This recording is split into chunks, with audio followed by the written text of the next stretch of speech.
This government meeting is brought to you by Eastworks and our local cable subscribers.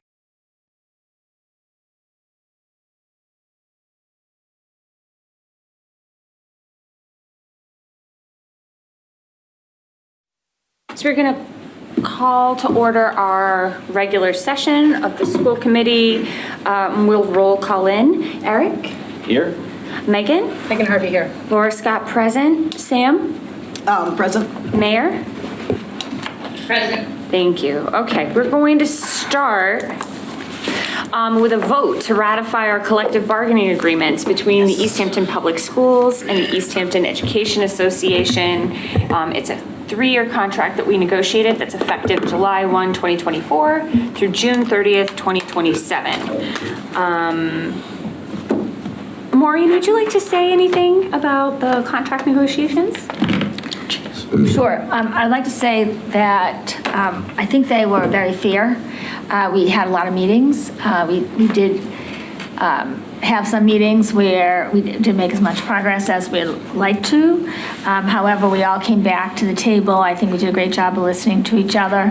And I feel the contract that everybody got was very fair. Megan, Eric, and Sam, at various times, Megan participated throughout, and Sam and Eric also participated. Anything the three of you would like to say about the negotiations? Pleased that we've come to a contract. I think it's fair and works for everyone. I hope there's good feelings all around. I'm excited for the next 3 years. I echo that same sentiment. Yeah, it was an interesting process to learn, and I think that it went as smoothly as it could. Sam? Yeah, thank you. I think it was from my perspective anyway, it was a process that really highlighted some of the things that can be challenging about working together with different groups of people who are kind of all coming with their own perspective, and then some of the things that are also like really exciting about that. And I appreciated the energy that everybody put into it, and I'm glad that we came to an agreement. Looking forward to the next 3 years. So I'm going to be a bit of the cheese who stands alone, a little bit of a rain cloud. I am very glad we came to an agreement. I think it went on for a really long time. I just want to caution that, the teachers and the support staff advocated really strongly for significant increases in pay and salary and benefits, which I can certainly understand as they're advocating for themselves. But being that my job in that negotiation was to advocate for the fiscal longevity and strength of the district, we'll have to watch every dollar for the next 3 years and be really, really smart about how we spend our money and be very, very proactive about trying to access outside funding streams. I think level service is wonderful, but I think there's a real strong drive in this community to expand our programming and deepen our programming. And that certainly when you are spending more on labor, that becomes an increasing challenge. So we're gonna look forward with optimism, but also we're going to need to rely even more on our finance director and our leadership team. And I'll end with that. Okay, so I would entertain a motion to approve the collective bargaining agreement that has been ratified by the EEA, beginning with the teachers union. So moved. Seconded. Thank you, Megan. I'm going to roll call this vote. Eric? Abstain. Eric abstains because his wife works for the district, for those wondering at home. He's not anti-teacher. Yeah, I just can't vote. Anything financial. Megan? The teacher is not anti-teacher. Yes. Laura Scott, yes. Sam? Yes. Mayor? Yes. Okay, so that collective bargaining agreement with the teachers unit has passed. I would entertain a similar motion to ratify the collective bargaining agreement between the Easthampton Public Schools and the EEA for the support unit. So moved. Thank you, Seconded. Sam. Thank you, Megan. Eric? Abstain. Megan? Yes. Laura Scott, yes. Sam? Yes. Mayor? Yes. Okay, so we have approved both contracts for the teachers unit and the support staff. We began this process in late December or early January, and I think we are all very grateful to be moving on. That brings us to announcements. Megan, did you have some correspondence to start? Yes, I do. We have a number of pieces of correspondence to report from the past just couple of weeks.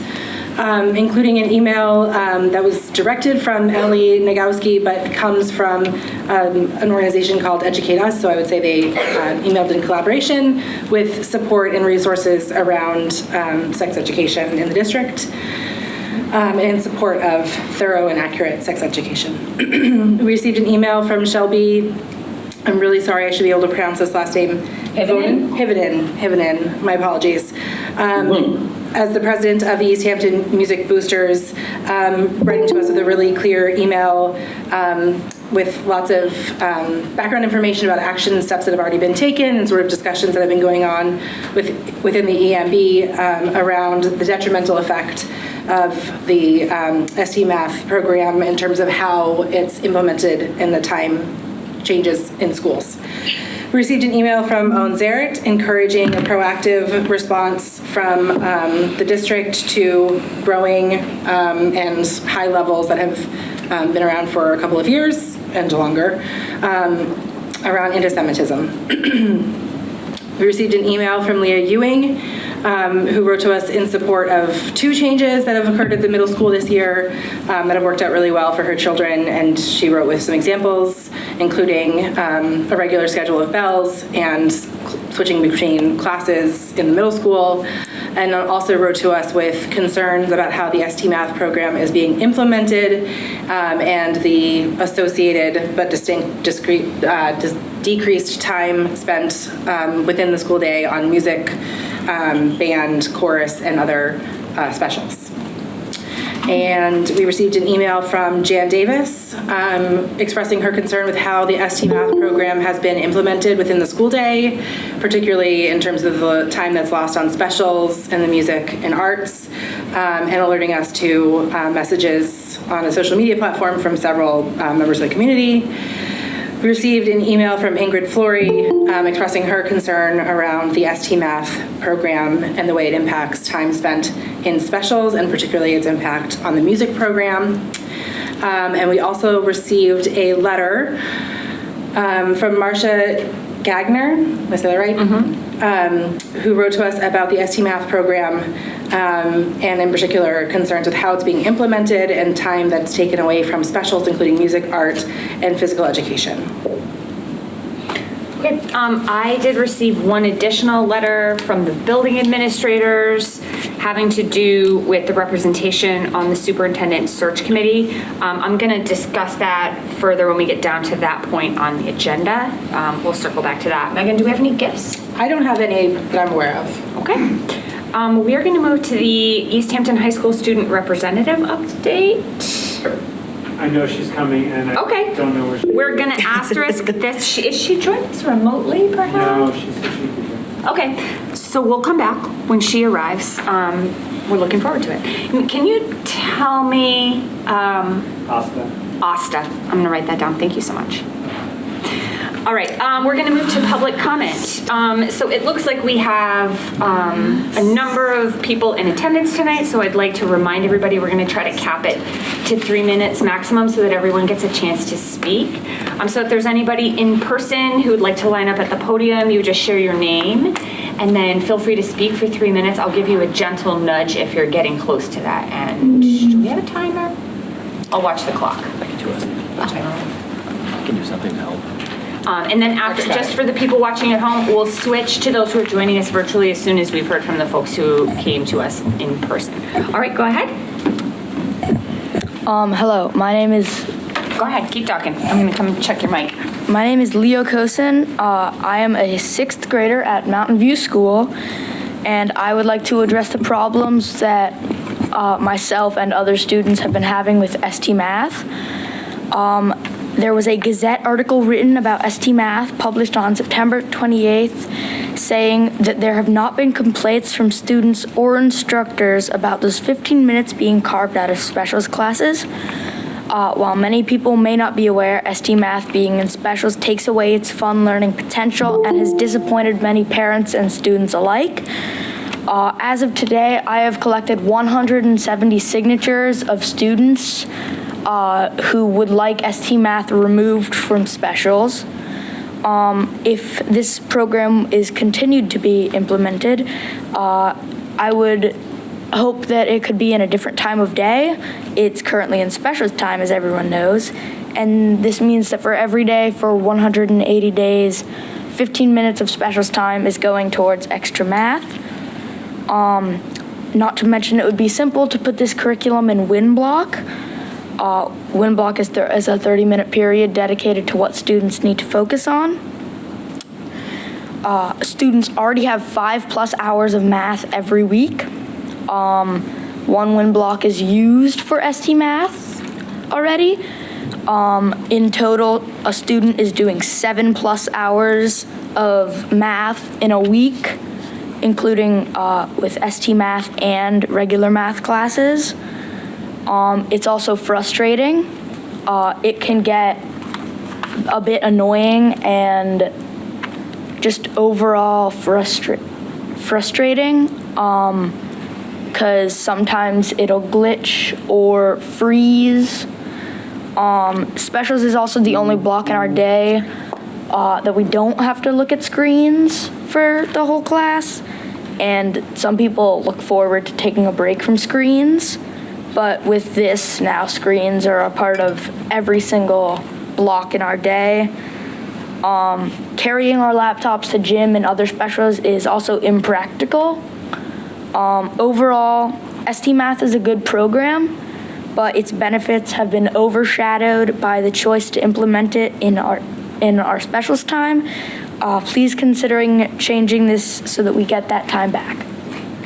3 minutes on That the was button. 2 minutes and 44. That was well done. And I missed your first name when I was fixing your mic.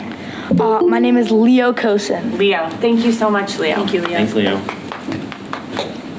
Y'all are allowed to clap. That's okay. We're not allowed to clap, but you are. Support each other, yeah. My name is Sasha Marks. I'm also here to protest the unfair ST Math being in specials. It's taking away 15+ minutes a day of our active, creative, artistic time. Like where we get to be creative is like the only time per day that we get to do that, and it's being taken away. Our superintendent seemingly did not consult anyone about it.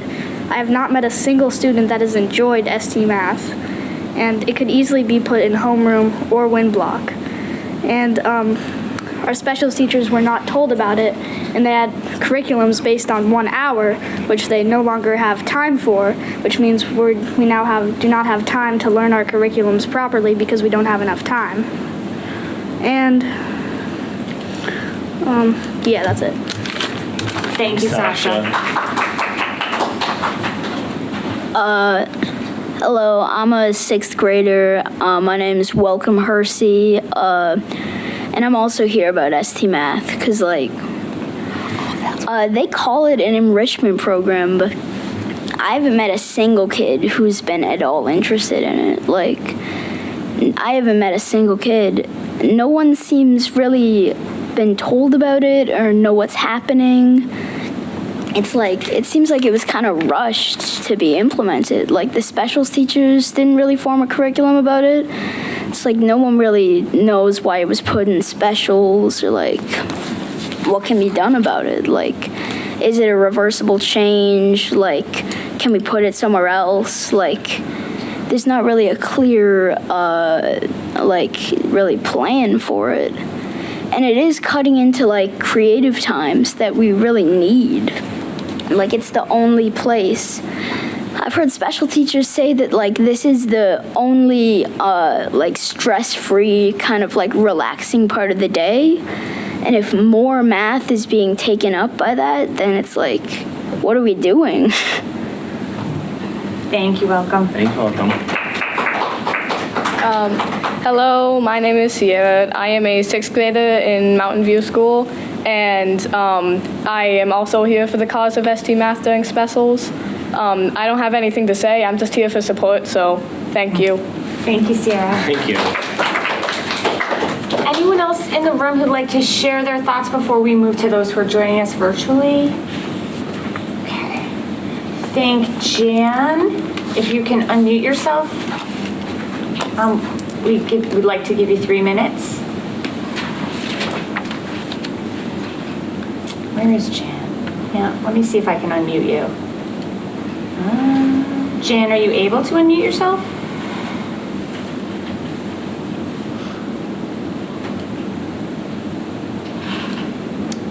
Should be able to unmute themselves. Jan, can you hear? But that doesn't- Jan, hold on just a second. We're going to move to the other hand up, which is Dave Kutcher, and if you can see if you can figure out how to get that unmuted so that we can hear what you have to say. Dave, No, but yes. Oh, Jan, is that you?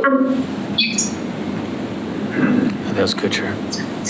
Can you hear us? It's Yes, Jake. yes. Hi there. Eloise. Hello. And Dave. Do you? I apologize for calling you David. That's how you popped up on the screen. Go ahead. No, that's okay. It's Eloise would like to speak because she just heard her classmates and she has some things to say. Excellent. Yeah, Go ahead, I Eloise. agree with my classmates. I have not found anyone, I have not talked to anyone in 6th grade. I'm Eloise. I've not talked to anyone who has enjoyed or found really any interest in ST Math. And I am wondering why we're doing ST Math for specials instead of doing it during math, which would make more sense, or during wind block. And that's kind of all I want to say. So thanks. Thank you, Eloise. Okay, I'm unmuted now. Oh, great, perfect. Sorry about that, Jen. Go ahead. Okay, the introduction said that the chair would unmute. All right. In tonight's meeting, I hope you'll update the concerned parents about what changes are happening at the middle school, specifically regarding schedules, changes affecting specials. We want to know who makes the ultimate decision about schedule changes at the middle school. At yesterday's school council meeting, the head of school was asked that directly by a parent, and her initial answer was the administration. That's an ambiguous response. The parent asked again, saying she wanted to write to one letter to one person who made that decision. The parent was referred to the superintendent. We need to know who makes decisions, not to be given ambiguous responses. Initially, my concern just started out as a concern about the music program and advocating for the music program, but it became readily apparent that this issue is much larger than the music program. It actually involves many parents who felt unlistened to when they approached the administration, superintendent, and the head of school, and teachers who also felt slighted or uninformed. Now, I'm also here to advocate for the middle school and the middle school music and other specials, because we needed new elementary buildings does not mean that we should have forgotten the middle school as a middle school. We need to keep clearly in mind that middle school students are different than elementary students. They have different needs. Additionally, there is no longer a middle school council, just another way it's being treated as an extension of the elementary school. The music community is important to the middle school students. Education is not just math and ELA. Students experience community through the music program. If you were present at the spring concert 2 years ago, you saw how all of the jazz band saxophonists came out wearing sunglasses as a fun way of being in community together. These are the students who feed up to the high school. This program is now scheduled as an after-school program. As of September, the students who registered for chorus is half the number that has historically been, because it's now scheduled as an after-school program. Historically, there have been 30 students. Today, there are 17. If the music program falls on its face here in the middle school because of lack of time provided for it, then the high school music program is going to be negatively affected. Issues that were raised with the public posts on Facebook this past week and at the school council meeting last night include teachers not knowing ahead of time what their schedules were, and some teachers being surprised by the cut in their instructional time. 2, there have been no effort at the end of the last school year to transition the 5th graders to the middle school. They went to middle school without knowing what to expect. 3, parents not knowing about the late buses. There appears to be remaining confusion about the late bus, what time it runs, which days it runs, what stops it makes, who is eligible to take the bus. You'll notice a thread here of being uninformed. To bring this back to my original concern, the music programs, all of them, deserve to be incorporated into the regular middle school day as they were before, as do all of the other specials. You no doubt know the MCAS results. Please, please do not let a 3-year grant-funded math program and soon writing programs to take the place of creative arts so necessary to our students' mental health and growth. Thank you. Thank you, Jan. Thank you, Jan. Margaret, you're up. There you go.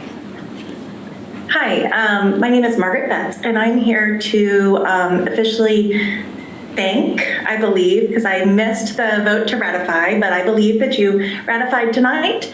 And as the Vice President of the EEA, I'm just here to thank the school committee for the good work that we did. And we're thrilled to have our new contract. And so I thank you very much.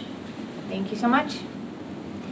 Anyone else in person or joining us remotely care to share their thoughts? Oh, yes, go right ahead. Hi. Sorry, Yeah. I'm not used to this meeting, but is this an opportunity to speak to the MCAS question too at all? Yes. Talk about whatever you want. Yep. You're welcome. Understand we can't respond to you. Nope, but that's go right fine. ahead. Yep. I'll try to make it super brief. My name's Marcy Blumenthal. I'm at 25 Sheldon Ave.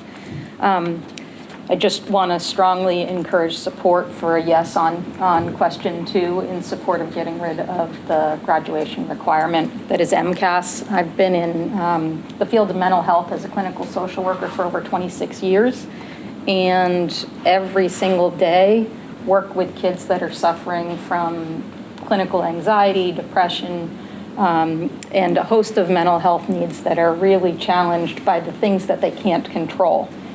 That includes daily lockdown drills. That includes the horrific weather we're having, all sorts of things that are beyond our control, but one simple thing that can take away so much of that stress is to reduce the graduation requirement.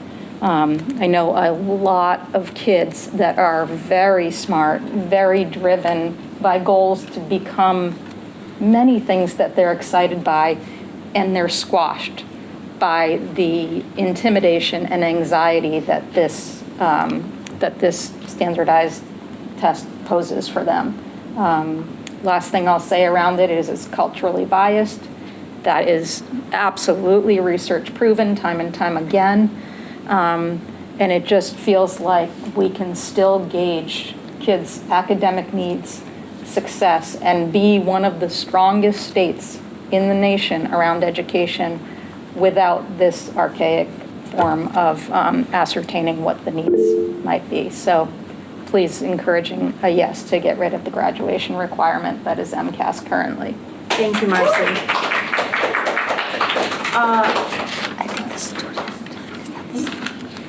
Yes, Lindsay, go ahead.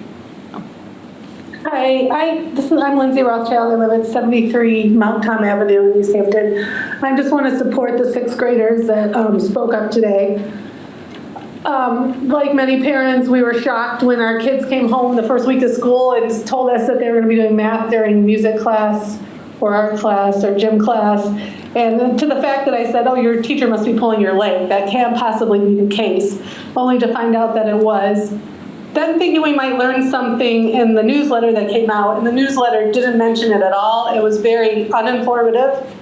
And it's just really disappointing because I think as parents in this community, we want to have a good relationship with the administration and teachers. And when we are not communicated with, and then when we do communicate and we're dismissed, it's really disappointing. I want to say that by taking it out of specials, I feel like the school district is saying, these specials aren't important. It's saying it to the teachers who are doing the work and planning these classes for our kids. It's saying it to our kids that art, music, it's not important. And there's so much stress on social emotional learning, and these classes contribute to social emotional, to the teamwork, to the expression. So I hope that the administration listens and corrects the path. Thank you so much. Thank you, Lindsay. No, I can say things. Anyone else in person? Asta? We'll get to you in a second because you're not here under public speak. We can respond to you. But anyone else here for public speak? Seeing none, we are going to close public speak for the evening and move on to our next item, which is our EHS student representative update from Asta Patel. Do you want to? You can go to the podium. Yeah, and you may want to adjust that mic. Doesn't pick up as ridiculously well as these do, so just adjust it so it's close to your mouth. Thank you. Good. Okay, so right now at EHS Student Council, we are working on our homecoming committee, and for that we have started a new thing with these VIP tickets to fundraise more money for student council.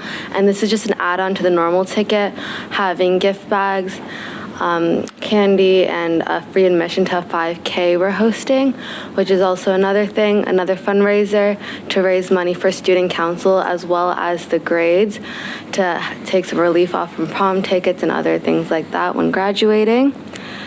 Next, we have Spirit Week, which on Monday it was our 5K, and then Tuesday we have Pajama Day. On Wednesday, we have Wear Pink for Breast Cancer Awareness. Thursday, dress up as a Disney character. And then Friday, our usual class colors.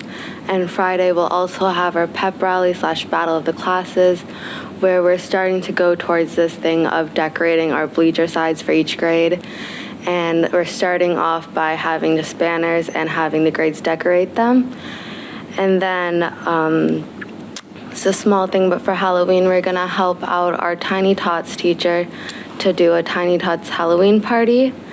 And for upcoming events, we have Kids Night Out in November and a food drive. So Asta, what are the dates for homecoming and your 5K? For homecoming is October 19th and the 5K is October 14th. Wonderful. Thank you very much. Great. Thank you. Next up is the superintendent update. Okay, so we're going to be talking for the superintendent's update about the MCAS results. So Julianne is ready to present for everybody. Hi, I do need the ability to share my screen. I'm working on it. I'll give it to you. Go ahead. Thank you. Sorry. I had to find you in my list. There you are. There you go. Thank you. Thank you.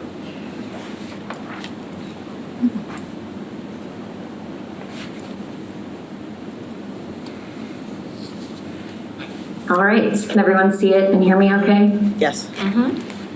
Perfect. All right, I know you're all super excited about this, accountability in MCAS. I'm back again, we do this every year. I'm gonna first bring it back quickly to our strategic plan goals. We developed our strategic plan 3 years ago. It was supposed to be a 3-year plan. We not updated it this year because we still have an interim superintendent, and Superintendent Benenda thought it made sense to start the strategic planning process again once we have a permanent superintendent in place. So these are still our goals. These are the ones we are working towards. And I think for the purposes of today's presentation, I just want to have you read goal 1. What we are trying to do here is ensure that our curricula are aligned with our guiding principles, and the guiding principles are a document you can find on our website. Does MCAS equal accountability is always a fun question. MCAS results are used for improvements in teaching and learning. We look at aggregate data to look at how our programming is, what curriculum improvements may need to be made. MCAS results are used at the state level for school and district accountability, which I'll walk you through today. And then MCAS results are also used as a piece of many points of data around student accountability. The accountability formula for the state also includes student subgroup improvement, chronic absenteeism, graduation dropout rates, completion of advanced coursework, and then, of course, the overall percentage of students participating in MCAS in our schools. So just to remind you where we are in the fall of 2024, and we had our second year of MCAS at Mountain View in the spring of 2024. When I show you the data, I'm going to show you some different dates and different times that we've been tracking the data across this period. But this is the stretch of time we're mostly looking at, because spring of 2019 was the last time we had a benchmark before COVID. And then, of course, there was no MCAS during that first year of COVID, and then we had the abbreviated version. And then we fully implemented the next generation MCAS in 2022. So we're going to compare some 2019 data to our 2024 data, but we're also going to look at a little cohort data that brings us right through this whole timeline. Overall, there were These are all of the schools in the Commonwealth, 1,827 schools. 217 didn't receive a classification. We were one of the 1,610 schools that did receive a classification, and we were classified in the 82% of schools who were not requiring assistance for intervention. This is a lovely little slide to just remind us that there are two pieces of the accountability system. There's the normative component and the criterion referenced component. I'm going to show you those on the next slide.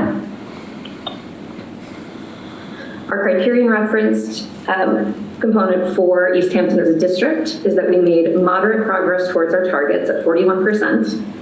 50% is what we would consider a year's worth of progress. So we try to get up to that 50% mark. Anything above 50% is equivalent to more than a year's worth of progress. So at 41%, we're still not quite making a year's worth of progress towards our improvement goals each year.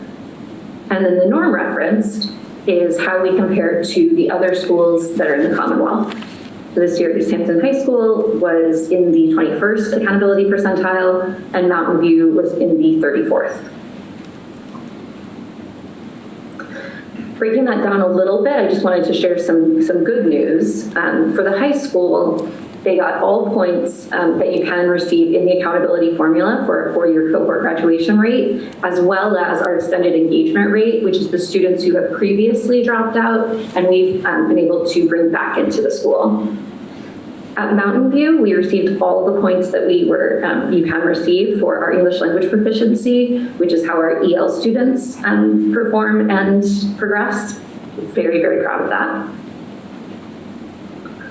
We also earned at both Mountain View and the high school all of the points that you can earn for reducing chronic absenteeism. So really good news that kids are coming to school, staying in school.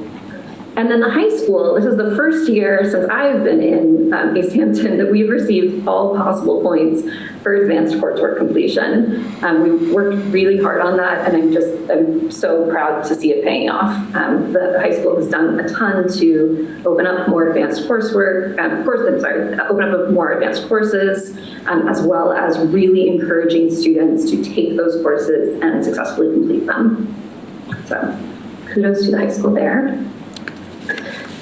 All right, so now we're going to break down, this is really the data story I want to tell, which is where we are. We talked a lot about learning loss during the pandemic. We talked a lot about these cohorts of students who really missed out on one part of their education or another. And so I just wanted to give you a look at where we are and where the state is in that data story.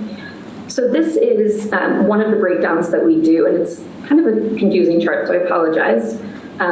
So across the top, those percent, NM, PM, ME, et cetera, what those are the percent of students in that grade who on MCAS received either, in the first column, percent is not meeting expectations. The second column is partially meeting expectations. The third column is meeting expectations, and the fourth column is exceeding expectations.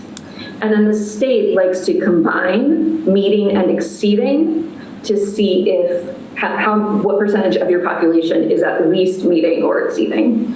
And so at the state level, this is state data, this is not Easthampton data. The state data for ELA shows that 42% of third graders are meeting or exceeding the expectations on MCAS. That is a 14% decrease from 2019 and a 2% decrease from 2023. Does anyone have questions about that? So, but Julian, and you're gonna probably touch on this later, but the cohort that we were aligned with in 2019 is not the cohort that we're aligned with in 23 and 24, correct? Right, so this is grade level data, this is not cohort data. Right, oh, okay. Okay, so the third graders in 2019 there were, if I can do the math quickly, 56% of third graders in 2019 had meeting or exceeding on their MCAS. Okay, so the cohort doesn't have an impact on this data. It's just, it is what it is. Okay, great. Correct. Yep. So this is the state data. And then, oops, I'm not on the right screen, sorry. I'm actually sharing. Here is the Easthampton data.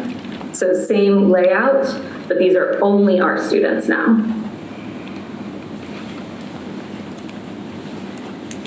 And again, this is not by cohort, this is just a snapshot of the grade.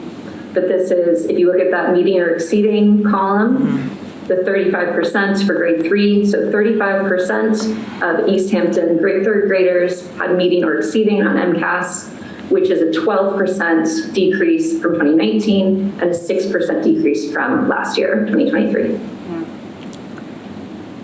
What do you make anything, Julianne, of like kind of like if I look at grade 5 versus grade 6 or grade 10 to grade 6, are you able to draw any narrative about that spread? Yeah, I mean, so there are a couple stories that I see on this slide, and it carries through to the other slides as well. The first thing is that I look at this and see a need for updating our ELA curriculum. And that's the first thing I'm going to see. In any specific grade range? Because this is so inconsistent across the board, we are approaching this as a core curriculum problem. So it's across the grade levels. Okay. That said, we have historically seen higher scores in 6th grade. I can see that. Always 6th grade. Really, I can't. I think that there's an excitement about being in 6th grade. Maybe you're not, too, I don't know, jaded. Do you get jaded by 7th grade? I have speculation I won't share publicly about 6th grade being a sweet spot, but we'll move on. Yeah. Megan had a question. So there's lots of ways you can talk about this. I would like to talk about grade 10 quickly, because that's a story that I think is really interesting. One quick second, because Megan had a question, and then I want to hear what you say about grade 10. Could you flip? No problem. Can you just flip back to the state level slides for a moment, just so I can see the comparison? Oh, actually, thank you, Megan, because I did this, I did a dry run of this yesterday at school council, and they asked that. Okay. And so then I was like, well, why don't I just add a slide that shows that? Never mind. Don't mind me. That's what I was going to ask. You can go back and talk about grade 10 if you want. That's okay. I can talk about grade 10 for this slide too, so that's good. So this slide is just showing those, so meeting and exceeding rate changes from 2023 and 2019 and 2023 and 2019. So that's just up against each other. 10th grade, what I think is happening in 10th grade, because we have very, very smart students, and I think they've gotten the message that the adults don't think that MCAS should be a graduation requirement, and I think they're okay with that message. We just don't see the when MCAS started, and for if you were in schools that long ago, I'm sorry if I'm aging us all, there was a lot of like celebration and pomp and circumstance around MCAS. It was something that we really wanted kids to do their best on, and like we really surrounded it with some celebration. And then for schools that got in trouble with MCAS data, we did things like MCAS boot camp, and we did test prep, and like the whole month before the test, we would have kids do practice tests, and we would get the scores up, because that works, right? If you know what the test looks like, if it's predictable, you know what you're getting yourself into, it's a much less stressful situation, and so you just do better. We don't do that in Easthampton. We made as a community, we made a choice. I mean, maybe even before COVID. I think it was really around, in terms of me being here, it was really around when high school was level 3 and Maple was level 3 and then Sun Pepin was in turnaround. And I think as a community, we were like, are we really going to tell kids that this is the be all end all to get a good score on this test? Are we really going to waste curricular time on MCAS prep? And we've said no. really as a community. We don't do what other communities do around MCAS. And so I want to say that, like, I don't think that our data is completely a reflection of our students or our teachers. I think our data is also a reflection of how our community approaches MCAS. I agree with you, Julianne. I want to layer one thing because we have an audience tonight. So I just want to layer one. I agree with you. I think that historically we have not held it as a value or a measure in this district like many others do. What concerns me is the downward trend. So until somebody can tell me that we care less about MCAS today than we did 6 years ago, and I don't think we do. I think it's just still everybody just kind of dislikes it. But the trend downward is concerning. Yeah.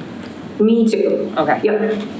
Me too. And okay, so let's keep. Oh, I was going to say let's keep going, but yeah. Do you want to? Sorry, the mayor has raised her hand. Yes. Oh, I didn't even see that. Go ahead, Mayor.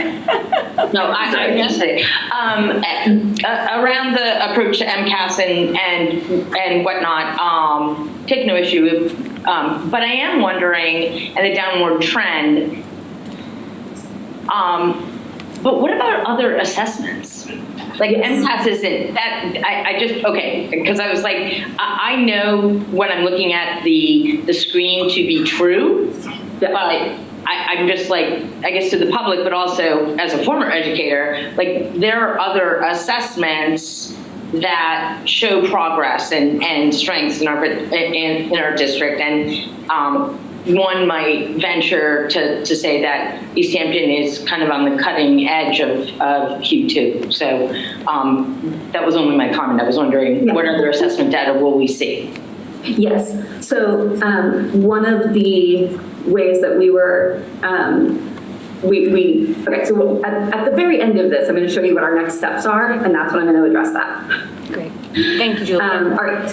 So just moving to the math data, I just wanted to show math data. This is, again, we're starting with the state's data. God, that is crazy. Look at that story, Julianne. Yeah, it's very interesting. Math is a very different story than ELA. At the state level, yep. And then I'll just move us forward to our data. Yeah. And here, I think that the story, so we're not seeing, we're seeing like a lot of up and down, right? Like big pluses, big minuses. And so to me, the story there is not, as it is with ELA, about really a core curriculum situation. This is more targeted. This is more like grade level work, what's going on in grade 7, right? That's really good data for the 7th grade team to be working on. But this is not demanding a full curriculum overhaul. This is demanding supplemental curriculum and targeted grade level intervention. Luckily, this year we have math intervention at the middle school. So really good news for addressing the math data that we see that's just not as consistent as we would like to see. And I'll just move us forward one more so that you can see. Julianne, we have had math intervention at the elementary school longer than at the middle school? Correct. Yeah, you can tell, can't you? Yeah. Correct. Yes. Yeah. Wow. It's really, a lot of it, I think there have been times in Easthampton where we've been surprised by data.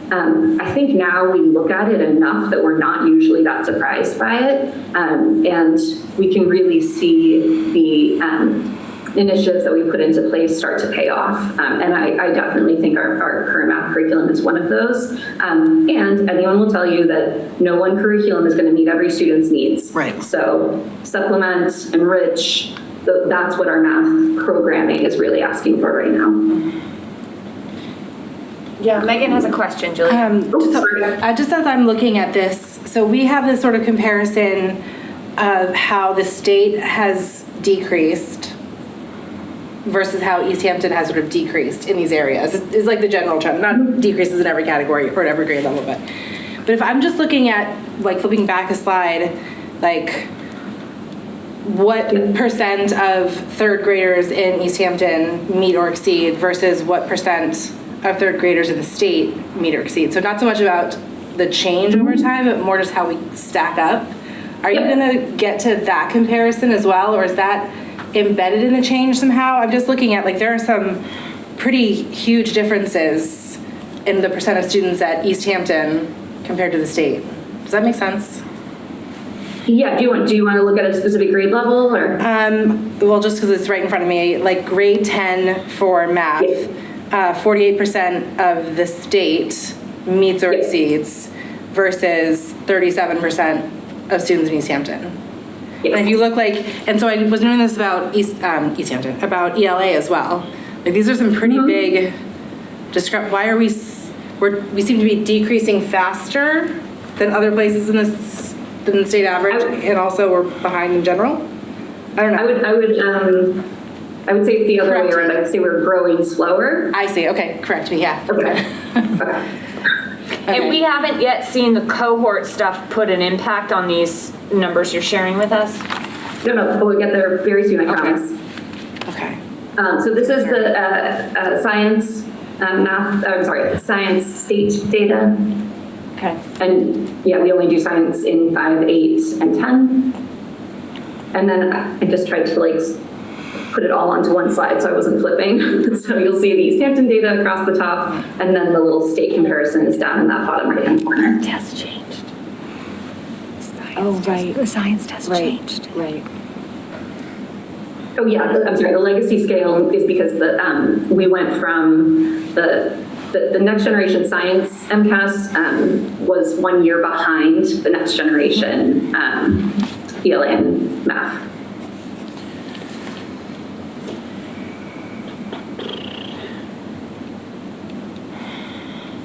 So again, I think, I have thoughts about what's going on in grade 10 and just the unimportance of MCAS.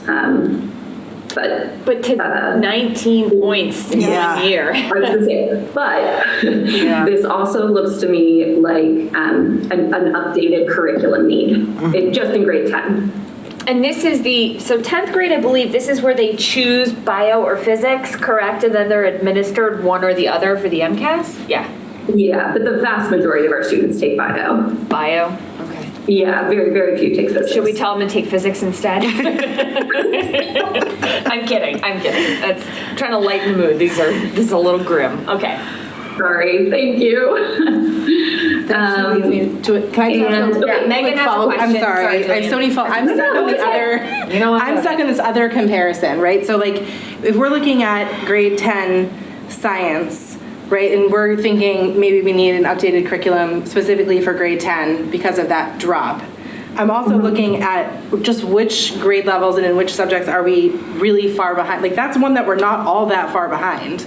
We went from like above the state average to below it. Like, it's still not, I'm not saying don't address it, but we have some of these, like in ELA and math, where we're quite a bit, even more than that behind. Can I possibly speak to that? Yes, of course, yes. I just want to make sure Julianne, Bill Evans is going to speak to that. Go use the podium so Julianne can hear you. Thank you. Oh, I bet he has good ideas about what's going on with 10th grade. I bet he does. Hi, Julianne. So I do have some ideas, and what I would like you to note, right, and when you're thinking about curriculum, is that deep drop between the 2023 score and the 2024 score. That indicates that the year before, that same curriculum, had that other result. Right. So I do think that when you have a cohort of 85, that you can see pretty big swings between cohorts. And within a cohort, if you have a core group that is really struggling, they can influence the scores of the entire group. I agree with Julianne that we have smart students that are quite capable. And I also have seen certain groups as they've come through have their own sort of defined culture.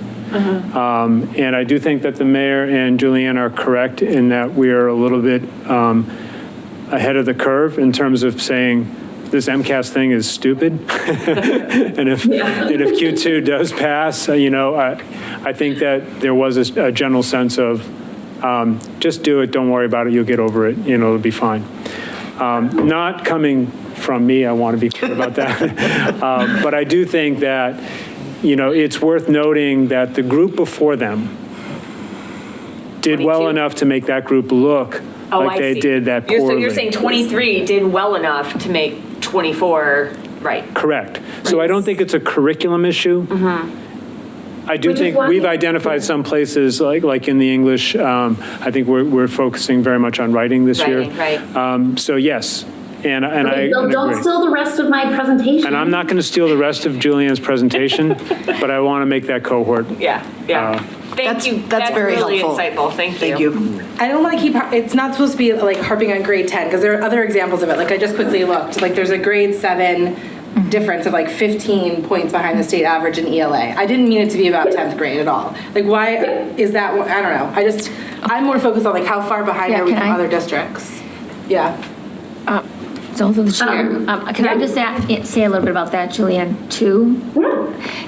Is that when we analyzed each of the questions on the test and what was it really, grade 3 to grade 12, we came up with writing. It was just that there was a lot of, now MCAS is focusing on comparative analysis of two different pieces of literature, so it might be fiction and nonfiction. So you have to look at both of those and you have to write an essay, right? And it has to be a really clear essay that shows that you can analyze and synthesize.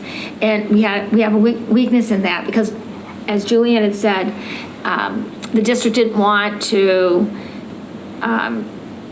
have kids prepare, teach them to the test. Yeah. But teaching to the test and teaching kids how to write comparative essays are two separate things. Yeah. And sometimes people get confused on that, and so they say, oh no, we're not going to teach that because I'm teaching to the test. But no, you're actually teaching kids how to be good writers. And so we have to do some of that test prep work.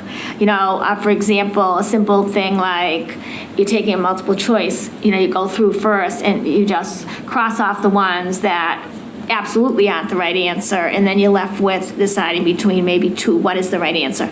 Those type of test-taking techniques are important no matter what test you take. So I think we do have to focus on that, and then I just wanted to say on the science that we have had discussions about perhaps we take the biology in grade 9 and take the MCAS test in grade 9, because here you have them taking science, English, and math. And in a lot of places, they take the science and they take biology and they take that test with the block schedule. You might take biology, right, first? No, they take it sophomore year. They take earth science freshman year. That's what I'm saying. In 10th grade, I think there might be. That's the question. Fatigue by the time you get. Yes. So should we be teaching earth science, I guess, in grade 9, grade 9? 10 instead of 9, because we are teaching it in 9. It's a middle school course. Oh. So we should be teaching biology. That's something we're going to discuss later, but I'm probably ruining some of Julia's. Well, that was the curriculum. Okay, sorry, thank you. The curriculum question that I was alluding to when I said that there are some questions that I want to ask about that grade 10 science data, but yeah. Writing, are you gonna, one little note on the writing, I'm more resistant to teach to the test than Maureen is. Maureen has more experience than I do, but I will say that it really might behoove us, even just with my own 2 kids who are really smart, really good students, and they struggle with writing, that I wonder if we had a better understanding of the rubric by which essays are being graded, if that would be helpful for teachers and students to get, to improve their ability to communicate through writing. Anyway, sorry. Okay, go ahead. Sorry, Julianne. Sorry, I have a dog barking. Julian, can I just respond? Oh, wait, Maureen's I just want to respond. Go. No, what I'm thinking is that, the AP rubric is an awesome rubric, right? It's out there, it's the top of the line rubric. And if we look at the AP scores for English, Lit, For Lang. yeah. We'll also see that writing is an issue for us. Yep. So, I think that you're not teaching to the test, but we're saying writing is something we got to improve. Right. I think that's different than multiple choice. I'm trying to draw a distinction between teaching to the test and just coaching kids on how to score well in a multiple choice. Whereas I think when you're understanding a rubric, you're genuinely learning more and writing better. Which I think is and Julian, there is a new writing program, correct, in the elementary school to address that. Still a couple slides away from that, but okay, thank you, Julian. We'll get there. Thank you. So sorry, Julian. I'm happy to have the discussion. I think that this is really important conversation. So I don't want to stop anyone, but yes, we have more. Okay.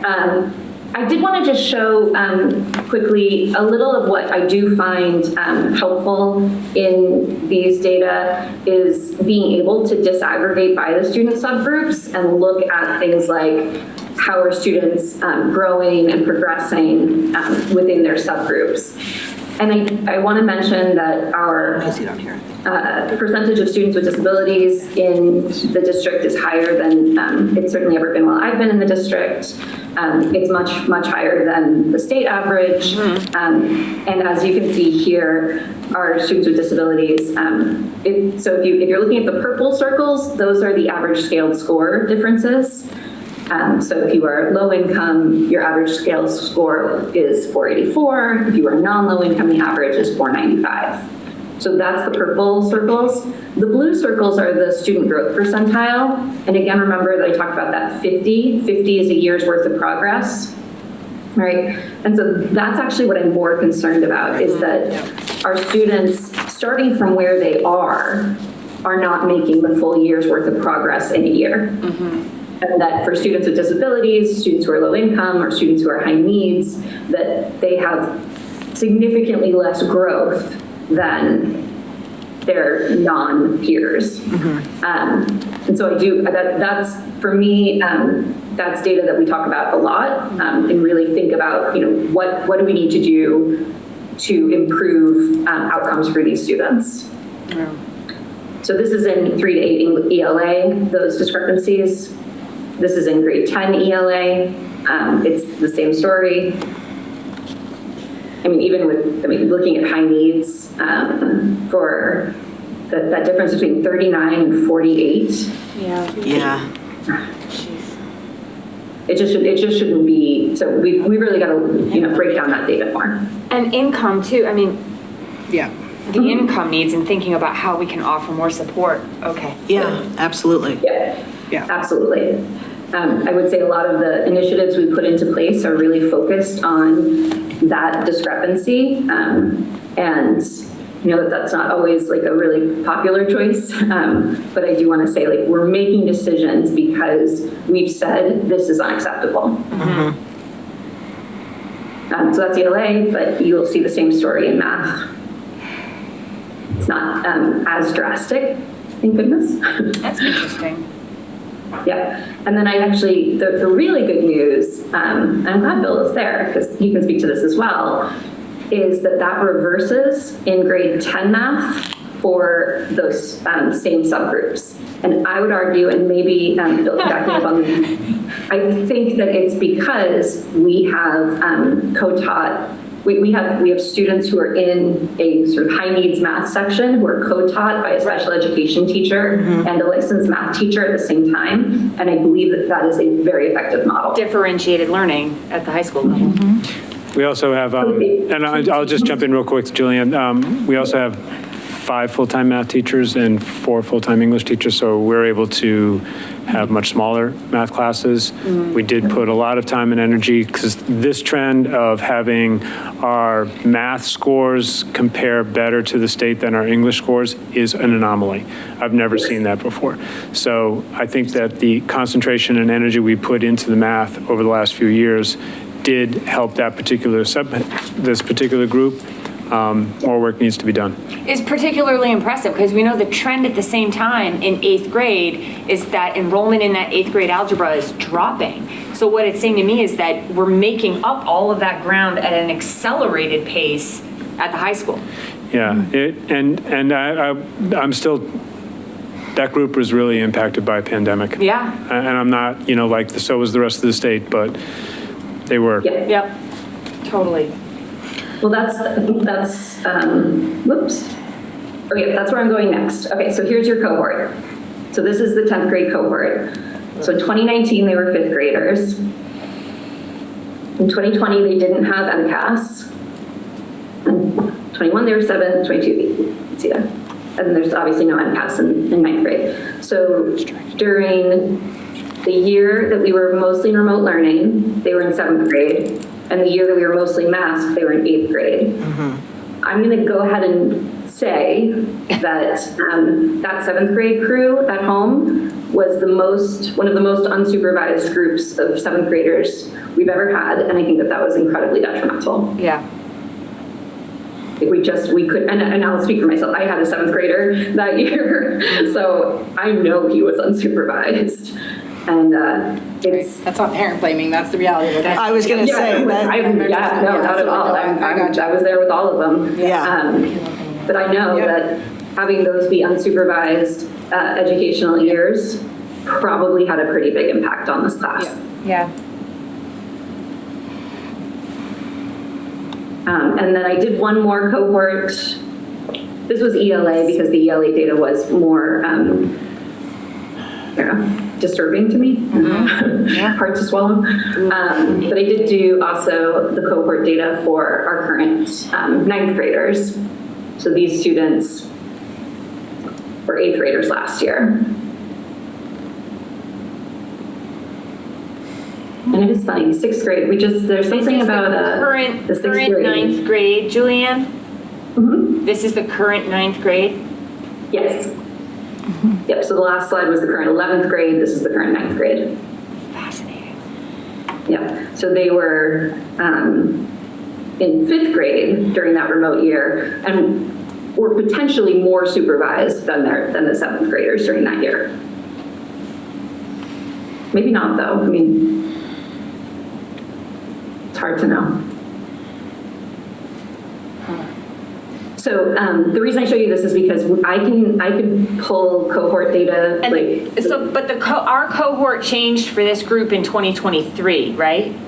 So that more precipitous drop that we see from 22 to 23 for this group, isn't that when the cohort changed? That was the Mountain View cohort change, or was that 22? No, 23. Was 23. Right? Well, because of the drop. I'm sorry, 22, yes, 22. 22. Oh, no, I'm sorry, the 23 data though. Right, yes. The 23 data was the first, because I thought last year was the first one with this new cohort that has us up against a bunch of rich districts. Yes, but sorry. Again, does this have cohort in it, or is this the state? Is cohort. Oh, this is cohort. This is right. Yep, of course. The state is cohort. It's a cohort. Yep. The last column, that state data. Right. Yeah. So you see that drop. Yes. Yeah. I see what you're saying. Yeah. We're not doing Wellesley's numbers. Right. Shocking. Are we able to see? Is a person in the general public able to see what these percent M or E scores are for other districts, or is that like internal data? No, you can see it. No. School and district profiles. You can do that on school and district profiles on the but like Department of Education. It's on the one that got mailed to you. Oh, yes. You know what I mean? Like other districts. Yes. Okay. Yeah. Okay. Thank you. All right, we are done. No, one more thing. So raising the achievement floor, we are trying to get more of our students into those meeting and exceeding categories and just improve their lives as humans. So what are we doing about it? And yes, as Superintendent Benenda talked about, we are focusing very much on writing. When we dug into the item analysis on the ELA scores, I will say one thing is that our students are excellent at determining the meaning of a word in context across every grade level, every cohort. They were just above the state averages every time. So they communicate a lot. They just don't communicate a lot in writing. Exactly. So we have readers, we have speakers, we have listeners, we got to work on the writers. So those are some, and this goes back to what the mayor was talking about with the commonest, so assessments that are not MCAS that we can use to collect data within the district, that's what we're developing for writing this year. We do have them for reading and math, but really having those common writing assessments and that universal writing data collection is really going to help us look at our local data without having to worry about MCAS data. The mayor had a question. Mayor? Yep. So just as a what if, so if question 2 passes and the legislative intervention after it passes is minimal, what kind of difference or time given to different ways of teaching? How much does that free up our curriculum MCAS? Because, well, I feel like we're on the cutting edge of like, okay, the MCAS isn't be all end all and it's overweighted. My other concern is how much are we teaching to MCAS or have to teach to MCAS? And if we're spending less time, do we have the right curriculum and assessments other than MCAS? So, in the day, we teach to the frameworks as a public school in the Commonwealth. We have to, and so we don't really teach to MCAS. MCAS is intended to, I'm not going to get into whether it's an accurate assessment of the frameworks, but our teaching of the frameworks is not changed. That's what we do. Okay. So it doesn't really free up anything. Yeah. But we have great data sources in district. I'm not worried about losing the MCAS data. I just don't, I guess one thing I would say though is if students are going to take MCAS seriously because the only way as a community we can take it seriously is if we all do the bandwagon common circumstance, then the data may not be very accurate. And one thing we get with the MCAS data when it's accurate is these really good ways to look at our student subgroups, the low income, high needs, how are we regulars? So I haven't worked out yet how to find that and compare it, the normed part of the data. How am I going to know how we are treating those subgroups in comparison to other communities? So that's where I feel like the gap is for me right now. That makes sense. No, thanks. It was an awkward question, but I'm just trying to, and I'm also, I have another screen up and I'm looking at the DART district profile. So while you're talking, I'm looking at that. I'm looking at. Oh yeah, the DART is a fantastic stat. So yes. DART is a really good tool. Thank you, Julian. That and school district profiles. Yep. Thank you. Julian, so can I just ask you? Is there about? Oh no, she can hear. Go ahead. Eric has a question, Julian, and you're cutting in and out a little bit, but go ahead, Eric.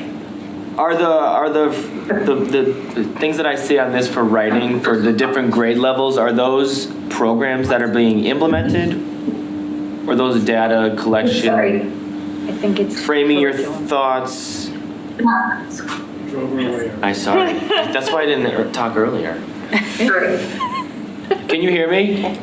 He was asking if the writing. Go ahead. Okay, so I was asking if those are the programs being used. Framing your thoughts is K to 5, and patterns of power is a 6 through 8 curriculum. Yeah, they're not I don't know. They're We're losing you, Julian. Hey, Julian, I don't know if you can hear, but your connection is getting worse and worse. Do you want me to ask Maureen to speak to the writing stuff? Or try turning your video off. Oh yeah, do that. Shut your video off and maybe the bandwidth will be better. Think about it. No. She has. I had to talk. You did this, Sarah. You did. You jinxed it. Oh no. I'm gonna mute Julian really briefly. Oh, Julian. She's going off. No, I can't mute her because she's a. Julian. Co-host. That's right. Oh, geez. Do you want to? Because I was just going to say, Maureen, you could speak to this, but is there a transition from one to the next that, I mean, I'm not going to say patterns of power is better or worse or what, but we're seeing differences in middle school to elementary school. And I know from teaching that often in districts, you know, kids go from one grade to the next, and next thing you know, they have different strategies, they have different tools, whereas it's easier. I mean, in my school with 5th to 6th graders, we just see that they use the same, you know, planning rubric for writing, where they know it when they get to us. Is there the similar situation? Because I think maybe whatever's working, if we can keep it growing, you know, that's one of my questions. Hi, Julianne. Do you want to shut your video off? You're muted. Do you want to shut your video off because your bandwidth is really bad? Okay. There you go. I don't think I need to share my screen anymore. Yeah, your bandwidth was getting really bad and we couldn't hear or see. You kept freezing. So Eric was asking about the writing curricula and kind of how, Eric. Yeah, just wondering if it's cohesive. So if it's a streamline from elementary school to middle school to high school, or are teachers, you know, typically reteaching new strategies for kids to learn? I think that's a big part, especially for writing. I think writing, they're asked to analyze and dissect, you know, texts that are complicated to read just from the gate. So I think that if that's my wonder, is there kind of a correlation between what they're using in elementary school into middle school, or is it kind of departmentalized and different?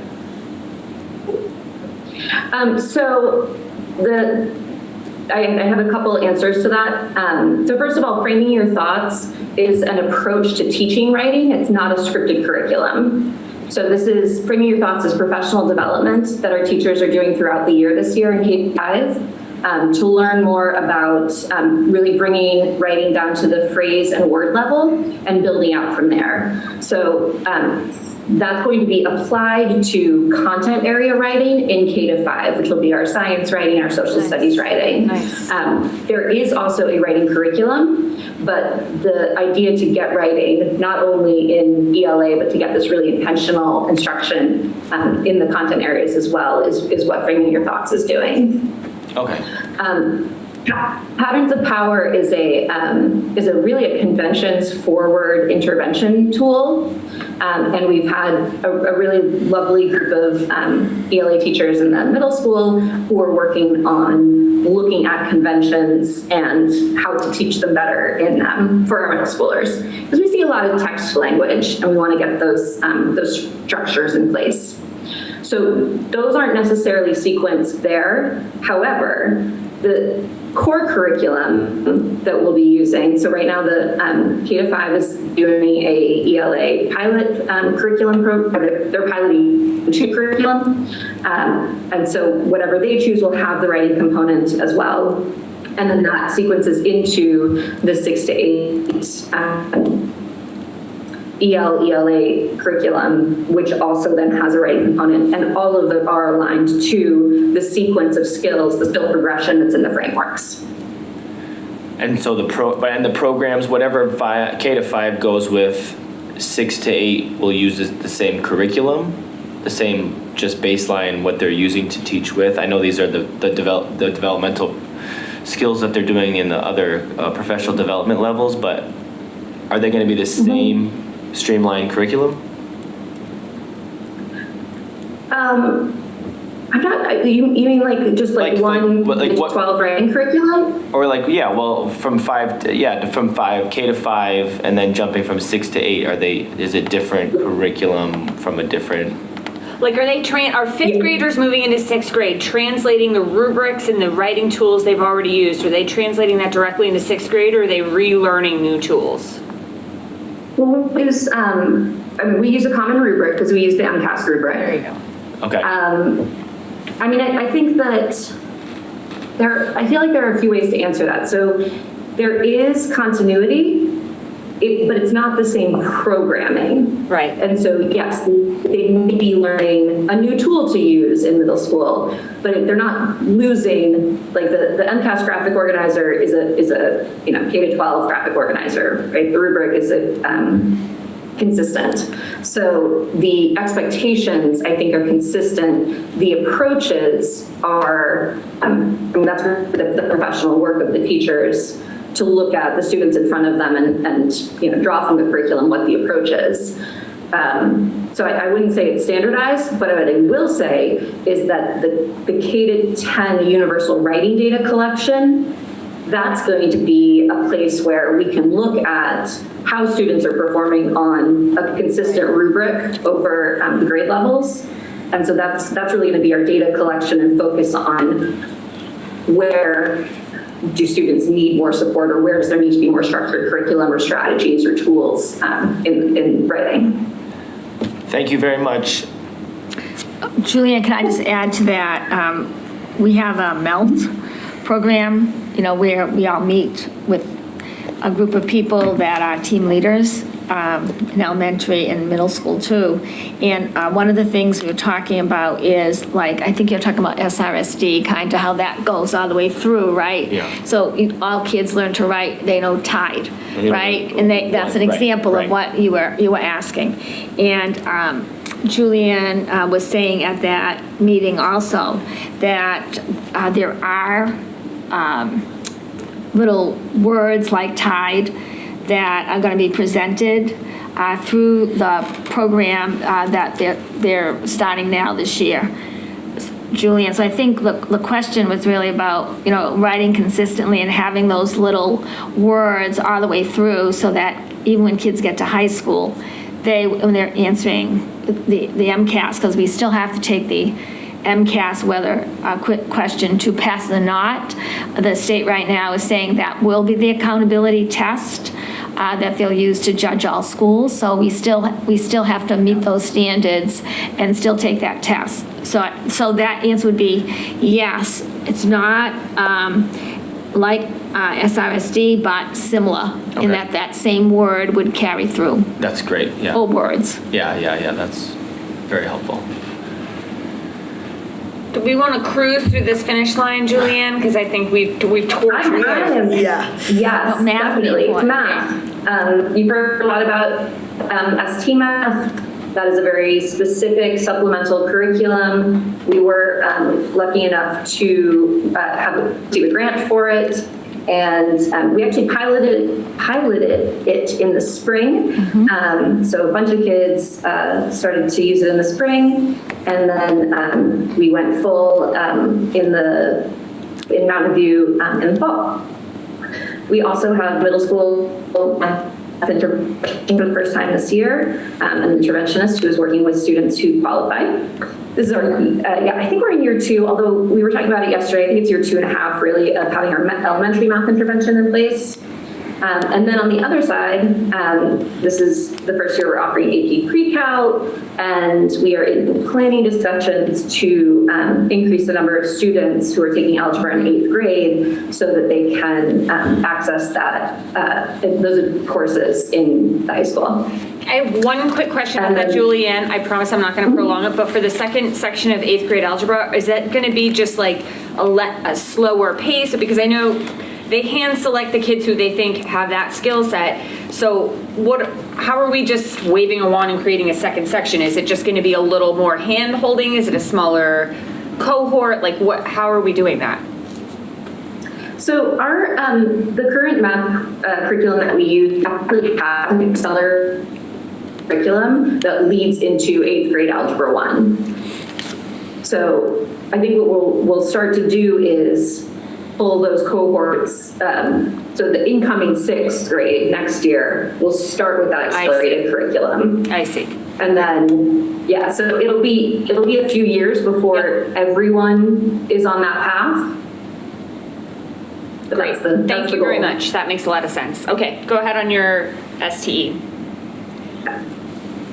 Science, technology, and engineering. So we renewed math curriculum a couple years ago. We're working on renewing ELA curriculum now. Next up is science, technology, and engineering. I'm super excited. As you know, and as Laura mentioned, we are tight with funds, and renewing curriculum is incredibly expensive with materials, with professional development. this is the current ELA project is probably a $75,000 to $100,000 project. So that's really a lot. And so we can't do everything we want to do every year with renewing curriculum, but we are ready and waiting for science, technology, and engineering to be next. Okay. Any questions for Julianne? Any more questions for Julianne? Okay, great. Good job. Thank you so much, Julianne. Thank you. I'm so sorry about my internet, and thank you for doing That was the great. meeting. I think we cursed you. I think that was the universe telling us to be quiet and let you do your thing. Oh, I didn't hear it like that at all. I appreciate your discussion and input. And as I always offer, if anyone wants to pull more cohorts with me and look at more data, I am on the second floor of 50 Basin in a really nice office that you could come visit. Okay. Thank you, Julianne. Thank you. Shall we touch on that early college math so Mr. Evans can get up bright and early for school tomorrow? Apologies for keeping you here for so long. Sociology. Hi, folks. Thanks for inviting me. The UMass class, the early college class that we are offering our students is a sociology class. It's called Race, Gender, Class, and Ethnicity. It's a 4-unit class. We have 6 students enrolled, which is great because it's the first year. It's also combined with students from Granby and Hopkins Academy. Is that correct, Maureen? I got that right? Yeah. Okay. The class is... the class is asynchronous, but so it's done online. They do it in our school, but there's a weekly Zoom meeting where the full cohort meets on Friday afternoons at 1 o'clock. So they have FaceTime with the teachers and with other students. And it's discussion based. It's not, it's interactive with the other students and with the professor. The professor recently said that most students are doing just fine. As is typical with a college class, there's not a lot of assessments early on, but what they noted is that they've noticed there was a learning curve for them taking a college level course, but that is to be expected, and good for them for challenging themselves. It's a rigorous and I think really relevant curriculum that they're looking at, which explores if you bear with me, I'll just read this brief paragraph on the course description. I think it's worth hearing. The course explores the historical roots of racial, class-based, and gendered divisions, focusing on how these divisions relate to capitalism, colonialism, slavery, and patriarchy. Additionally, rather than analyzing race, class, and gender as separate categories, this course explores how they co-constitute each other. Finally, this course also discusses how these categories construct the contemporary distribution of power and resources and their impact on people's everyday lives. So yeah, relevant and really important stuff for students to be exposed to. So we're excited. We think it's moving in the right direction. I think the kids will do well and hopefully the program will grow. Yeah. Yeah, my kid is in that class and he's a good student, but he has to work hard for his grades. And it was at the first month he was stunned. It's a huge culture shift to do that kind, and now you can see it clicked. Yeah. And he's like, it's fine. It's fine. Let's, which, really, he wants to go to a 4-year school next year. So it's, rather. Yeah. High school and college are, in high school you have much more time in class and much less time out of class, and it's the opposite in college. There's much more expectation out of school. So, that's a shift that they have to make, but I'm glad he's made it. Seems to be doing okay. Any other questions? No, it's awesome. It's awesome. I just want to say that that's a lot of students. That we're lucky so many students wanted to come because of the recruitment that was really done at high school for the students. And that we've been told that we'll have another course, maybe sociology too, next semester. So cool. The students are going to be able to get UMass credits, which are transferable with any state institution in Massachusetts. And also, they're going to offer visits, college visits. They're going to take them on tours. They're going to get to meet each other, all the ones that are in the cohort from the different schools. So there are many things that UMass is doing in order for this to work. Yeah.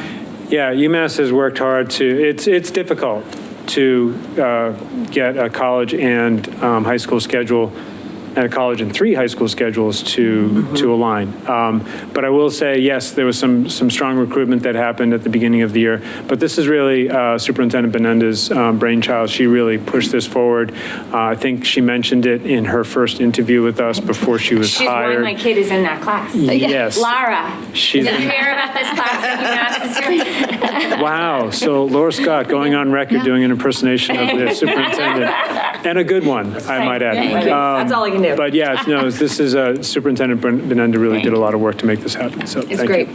All right. Thank you so much. Thank you. Appreciate it, thank you. Coming in from the other side, when I have students who come into my classes and they've done this kind of an experience.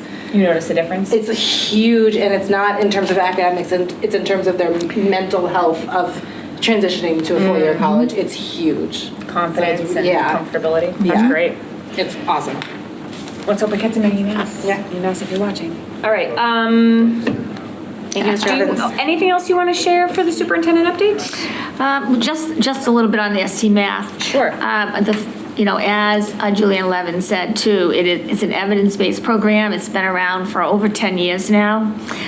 The strength of it is that it is supplemental, so you don't do it as part of a math class. It's in the additional. It's grade leveled, and it's based on the student's individual work, so it doesn't have any language. There's no words or directions given. It's done that purposefully. It's about students being able to understand math concepts. So, route learning of how to do tables, that doesn't work for ST Math. It is really getting to understand math. There are districts around us that also have ST Math. There were well over 100 applicants that tried for this grant, and we were just lucky to have received it. It's 90 minutes a week, and it has proven over the 10 years that there are a really moderate to high increase of students' individual math scores. So I think that the challenge was for us, with so much being offered in the middle school, so many opportunities for electives, how do we get 15 minutes a day in? And it couldn't go into the math class because the math curriculum requires 1 hour. So all the academic areas are 1 hour. So where it is now is in these specials, but the students still get 45 minutes of specials. It's just that 15 minutes. We have looked into, we met with some teachers last Friday to the math interventionists. Met with some teachers last Friday to talk about whether we could fit it maybe into the WIN block. That's still a discussion right now that's happening, so that it wouldn't have to come out of the specials. However, some of the special teachers feel like that they're doing great in math now too, but we're still looking to see if there's another place that we could put it. However, it is a 3-year grant. There hasn't been a place that's been put in where the math scores have not increased, and it's a special grant that we're very fortunate to have received. So we're going to continue with ST Math. The question is there another place that it can fit in? It's very difficult. I don't know how many people have tried to do a middle school or a high school schedule. It's a skill. And to fit everything into a student's day that you want to offer them is very difficult. So the chorus and the jazz band, we just can't fit that into the regular school schedule. It has nothing to do with ST Math. So those will stay as clubs. For middle schoolers, it's really important that the difference between elementary, one of the difference in middle school is that you get to go to clubs.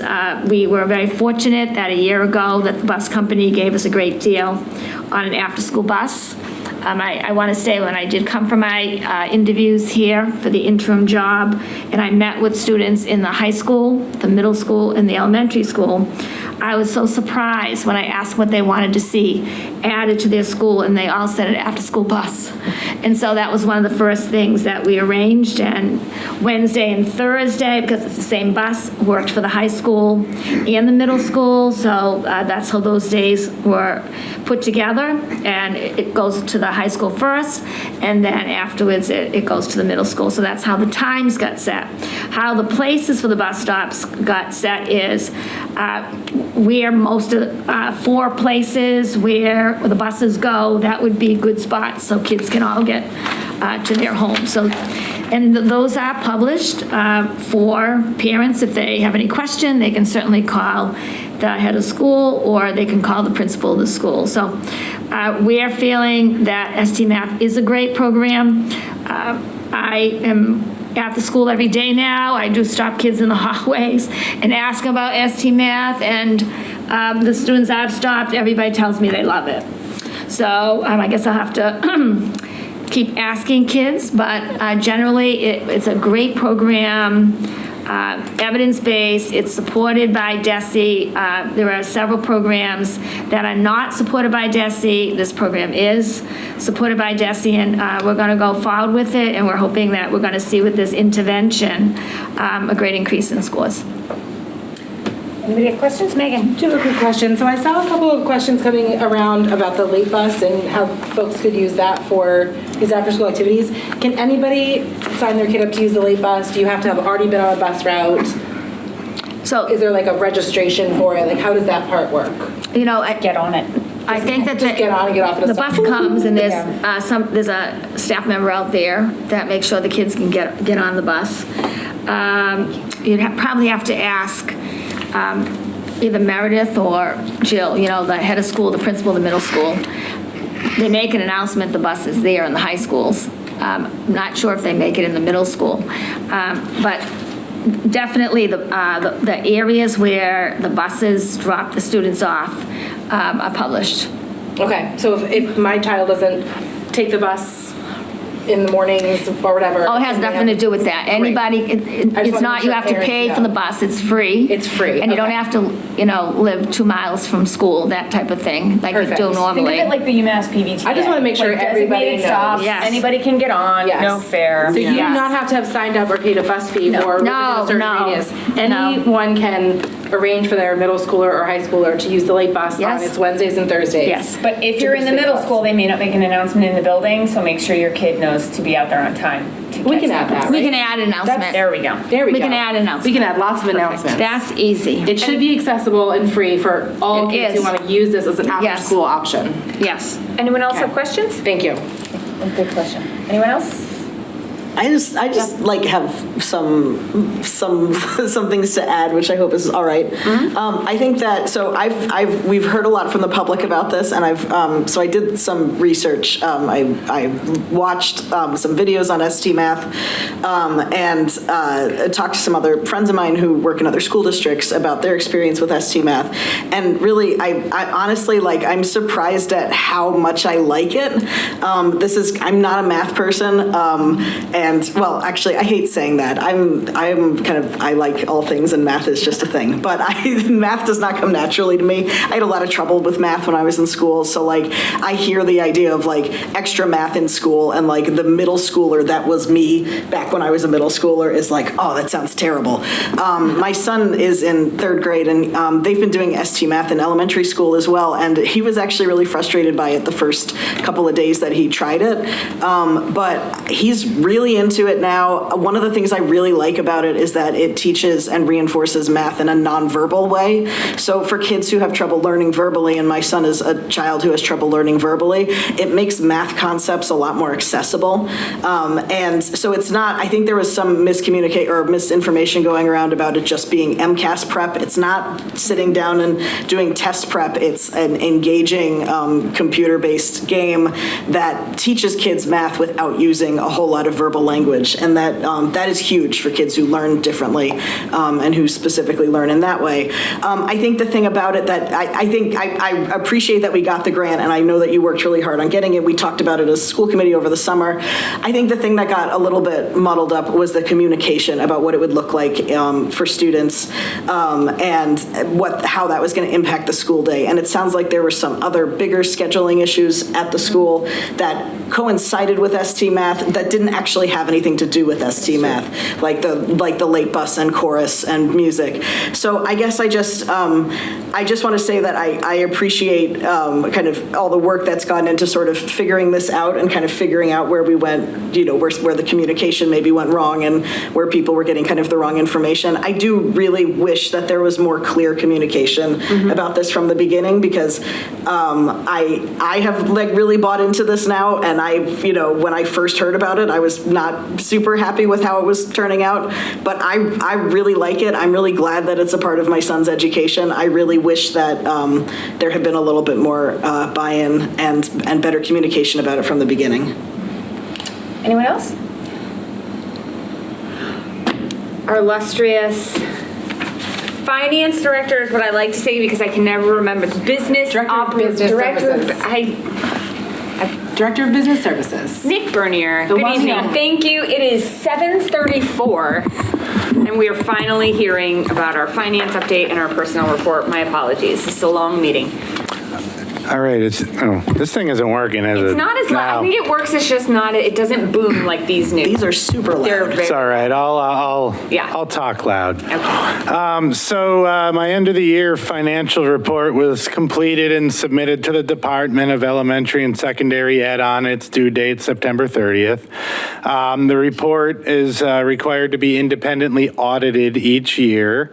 It's been shared with the external auditor, so whenever she is ready. Typically the deadline is March 31st, so I won't hear from her until the beginning of March.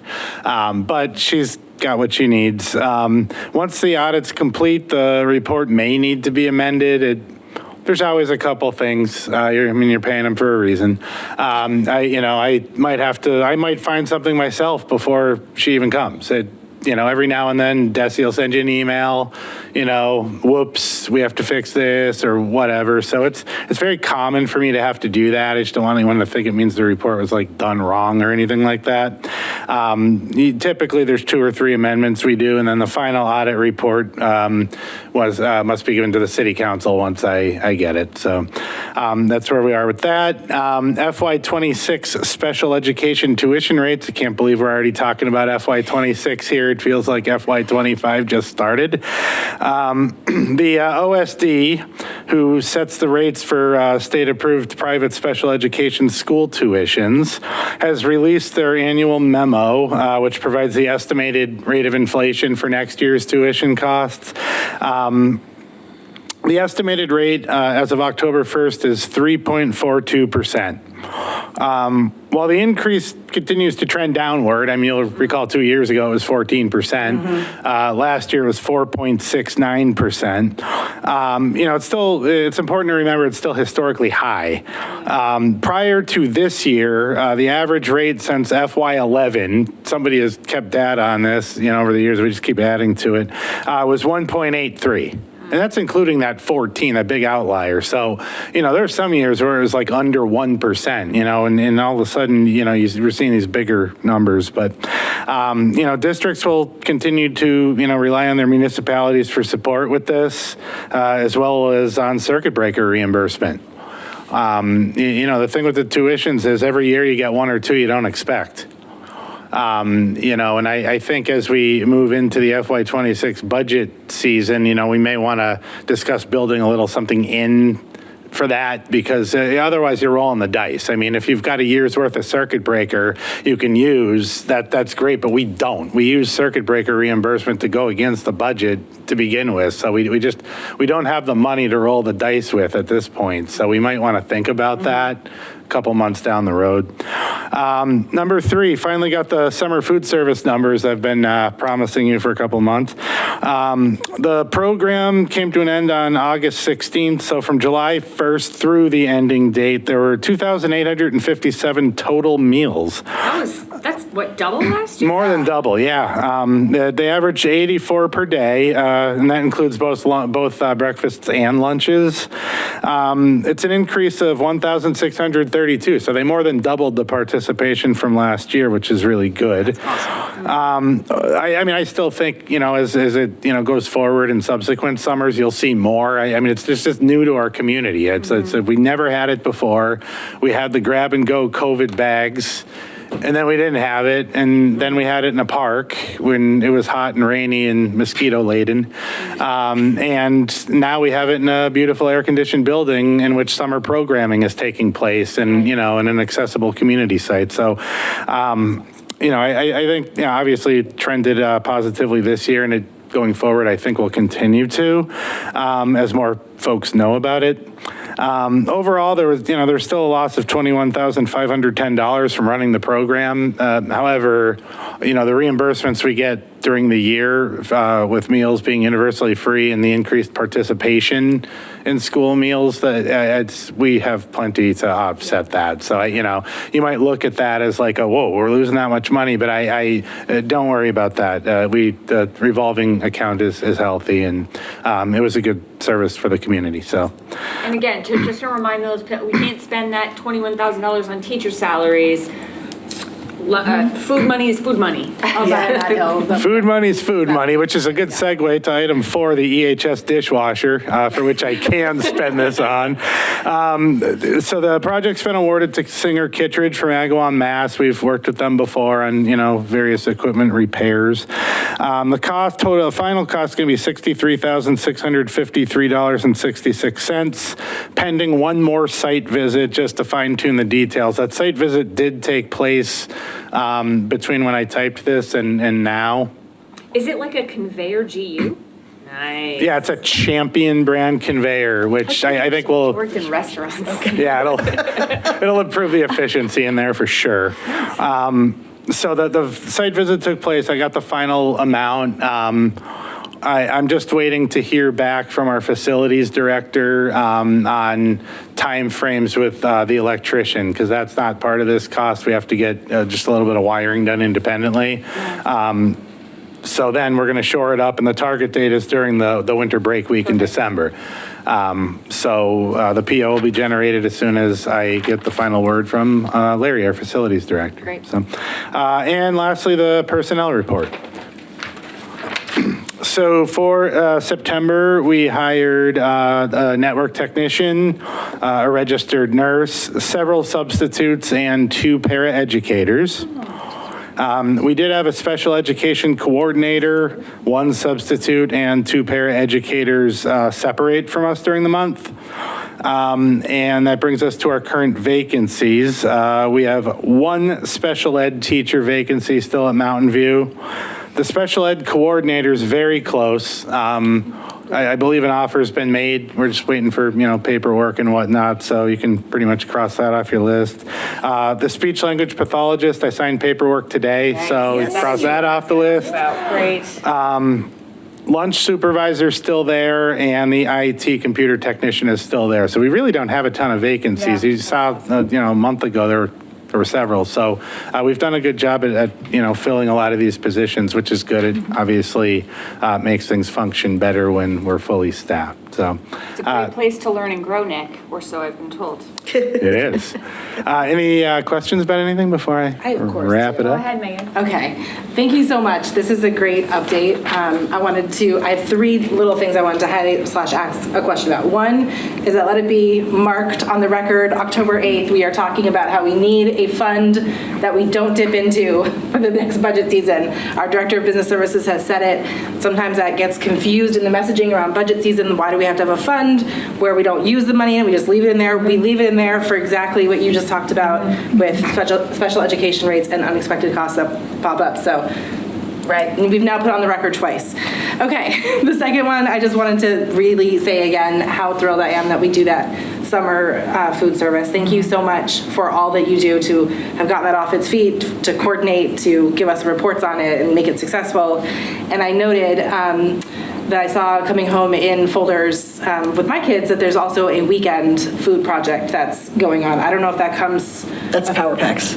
I don't know where that comes through, but I just wanted to note and celebrate the amazing things this district is doing to make sure that kids in our district have food at meals. We saw the MCAS data reflecting low income and high needs. Yeah, it's just, Yeah. I will die on that hill. That $21,000 absolutely. loss is worth it. Well, I'd like to thank our food service department for all the work in the summer. I mean, Ken LePage, our director from Chartwell's, as well as some of his food service staff, they haven't worked every summer since we've been contracting with them, but several of them have over the last couple, and they're really the people, that helped to put this together, so they're owed a lot of credit. Can we put a pin into, it's been a couple of years since I've seen Ken just speak about what they offer and stuff. Could we maybe see if he has some time later this year? No rush, but anytime this school year, if he wants to come in and talk about. Yeah, he's mentioned he's willing to come speak at school committee when needed, sure. That'd be great. Yeah.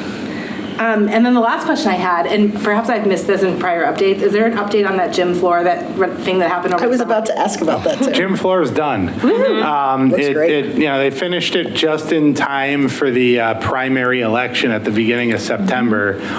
We were getting nervous. The vendor actually, during a pretty nasty thunderstorm in the beginning of the summer, lost the roof of their building, which, kind of pushed the timeline back a little bit. And, we started to sweat because, not only was school going to start, but voting takes place the primary voting takes place in a high school gym. And, it's hard to pivot that. You can't just move a polling site without mass communication and city council involvement and things like that. So I work closely with our city clerk, Barbara, throughout the summer, just communicating, giving her updates of where we were. And, the bleacher people actually, they wanted to push things back, and the floor vendor actually ended up moving them. So they really worked with us to get things done, even though they lost their roof. They came up huge. They were excellent. And so was Larry, our facilities director, and just his communication was great, working with the vendors, getting people in, even on weekends, just to get it done. And the varnish on the floor was, dried a day or so before the primary vote. It is gorgeous. Just slipped it in. Yeah. Wow, well, thank you. That's a great update. Thank All you. I got. Anyone else? I just want to. Oh yeah, go ahead, Sam. I just want to say thanks also for the food program. I know for people in the community who are watching, that is Nick really puts a lot of effort into that program, and it's been really cool to watch it start and grow. And I know the community appreciates it. And thank you very much. Absolutely. Thank you so much. You're welcome. We are going to move on to school committee discussion. The first, we are going to have a brief discussion on ballot question 2. I want to frame this, and then I want to tee it up and ask Sam to share their thoughts first. Okay. We've been approached by many people, activists in the community, organizations across the Commonwealth. It's largely understood that this November there is a ballot question number 2, which a yes vote would remove the grade 10 MCAS as a graduation requirement. And we have been asked by several people to draft and pass a resolution in support of a yes on 2 vote. My response was that I have yet to see a resolution that I believe is worth the paper that it's written on, and our job is to manage finance and policy. So I want to be able to give everyone here an opportunity to share their thoughts, because I think a lot of us have a lot of experience and opinions on this, but I don't, we want to accomplish something with our actions and not with a meaningless, toothless resolution.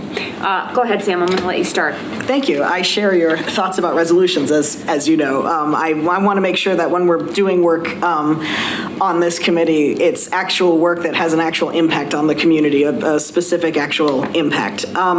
So I think you've all heard, I'm going to speak for myself. I'm opposed to the idea that we have one statewide graduation mandate that supersedes the local requirements that we already have that adhere to the Mass Core standards. When the MCAS was, as a graduation requirement was developed, we didn't yet have that, we didn't have those standards in the same way as we do now. Like, there's been a lot of work that's gone into making our educational standards across the state more equitable and more kind of similar and the same to each other. And that is one big change. Standardized tests obviously have have some place in other aspects of an equitable education, and I think the presentation tonight shows really well the things that we should be using standardized testing for. I think those comparisons between, like, for example, the special education students versus the non-special education students, the high or the low-income students versus the non-low-income students, I thought that was a really good example of the type of kind of community level work that we can do with standardized tests, but that's not the same thing as graduation. The thing that I'm concerned about is that there's a small group of students who would be adversely affected by this ballot initiative passing, and I want to just like raise awareness about that, because I think there is something we can do about that as a committee that's a little bit more effective than passing a resolution. So essentially, and for those of you who don't know, in my day job, I work with students with developmental disabilities. Students with disabilities who are on individualized education plans are entitled to a free and appropriate public education in the least restrictive environment. So for many of those students, if they don't pass the MCAS in 10th grade, and even if they meet all the other district graduation requirements, they can remain in school up until their 22nd birthday if they choose to. And during that period in between ages 18 and 22, they can make up missing, some of them actually make up missing academic work and actually do manage to retake the MCAS and receive a diploma. Some of them work on, in addition to that, or instead of that, some of them work on other transition-related goals such as vocational skills, life skills. Some of them do work on college readiness or begin kind of dual enrollment programs with local colleges. You look all over the state, there's different transition programs for different students in different districts. They're highly individualized. They are often not 9 to 3 every day, the way that we think of a school, or 7 to 2, I guess, the way we think of high school. They are based on what the individual student needs to work on and kind of what their needs are. During the pandemic, the MCAS graduation requirement was temporarily suspended, and the effects on, and I saw personally the effects on this specific group, small group of students who had met their graduation requirements but were unable to pass the MCAS and were being served on an IEP. I was astonished by how many families found that they were no longer going to be entitled to those 4 years of education, those transition years between 18 and 22. And this is really disturbing to me, because there are many students who are able to get a diploma through those 18 to 22 years. It's not like they were being given the option of taking a diploma or not having a diploma. This was them not receiving a free and appropriate public education. I want to be clear, this was not an issue in our district as far as I know, and I don't think it will be an issue in our district, but this is just something I observed happening in other districts, and I don't know who's going to be here in 10, 20 years. I say that all the time. I've asked a lot of people involved in Yes on 2 about this. Everybody has said, wow, I haven't thought about that. That's a really interesting question. And then it kind of ends there. I talked to Representative Carey, and he was interested in this, and I've talked to a couple people at various state agencies about it, and it was the same thing. Oh, that's interesting. We haven't really thought about that. So I want to put it on everybody's radar now, because it seems like I have an opportunity to do that. I also don't, people have been sympathetic, but they haven't considered it before, and I don't hold that against anybody. This is a small group of students. It's a significant minority. But when we make even a small change to a system like this, we end up affecting people who we didn't mean to affect. And so I want to make sure that people are aware of this concern. So our policy subcommittee worked on a policy which will add language to our official graduation requirements, the explicit stipulation that students with disabilities who have met our graduation requirements should also be ready to enter the workplace or attend college or a vocational training program when they finish high school, with only the supports available to them through the Americans with Disabilities Act. If a student and their IEP team determines that despite meeting other graduation requirements, they are not able to work or go to school due to their disability, the student will be offered optional transition services that they may opt into until they are either ready for those next steps or until they turn 22. This is already the law in our state. I want to be very clear. This is the law. But by spelling it out as a clear policy that families will be able to read and understand, I'm hoping that we make it easier for IEP teams to work proactively with students and their families on how to best attain the life that they want after high school. So personally, I'm voting in support of Yes on 2, I'm voting yes on 2, even though I'm really hesitant about the impact it will have on this specific group of students. I'm hoping that by putting some of my concerns out there, there might be some legislators who are hearing this and maybe we'll be able to enact, or kind of enshrine some of those protections in this law. I think this is a necessary step forward in addressing our changing relationship with standardized testing. And I believe that all students who graduate from our public schools should be well prepared to go to college or to get a job or to go to a training school to go to their next step. I think that's really important to me. That is what public education is for. And so if we have students who are leaving school and they're not ready to do those things and they're not ready to enter adult life, that concerns me. So what I was hoping to do is present this policy and we could all vote on it. But we voted on it in our policy subcommittee. I shared it with our special education attorney. I heard back from her very close to the beginning of this meeting, and she had some suggestions. I feel like they kind of fundamentally changed what we were trying to enshrine, so I'm going to ask her some more questions and we'll take it back to policy and do it again. Okay. So that's kind of taking the wind out of my sails. But that's where I would like to move towards. I would like to move towards us taking a stance on this that shows that we're kind of thinking about other concerns, the ways that this is going to have possibly unintended impacts on even somebody who isn't here right now, way down the line when none of us are involved in this. I would like to have this just kind of show what our values are and go from there. So great. That's my thought. Thank you, Sam. A very nuanced yes on 2.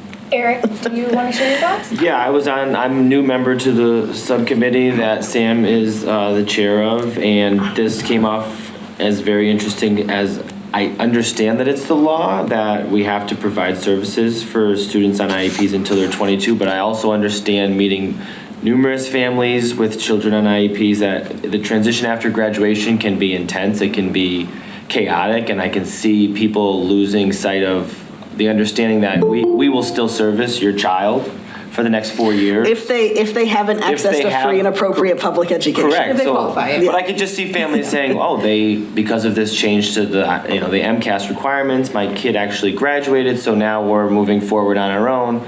We're not understanding that we are still legally obligated to provide supports. I can see that just falling through the cracks. So I think that Sam presented it. He did all the head work. Sorry.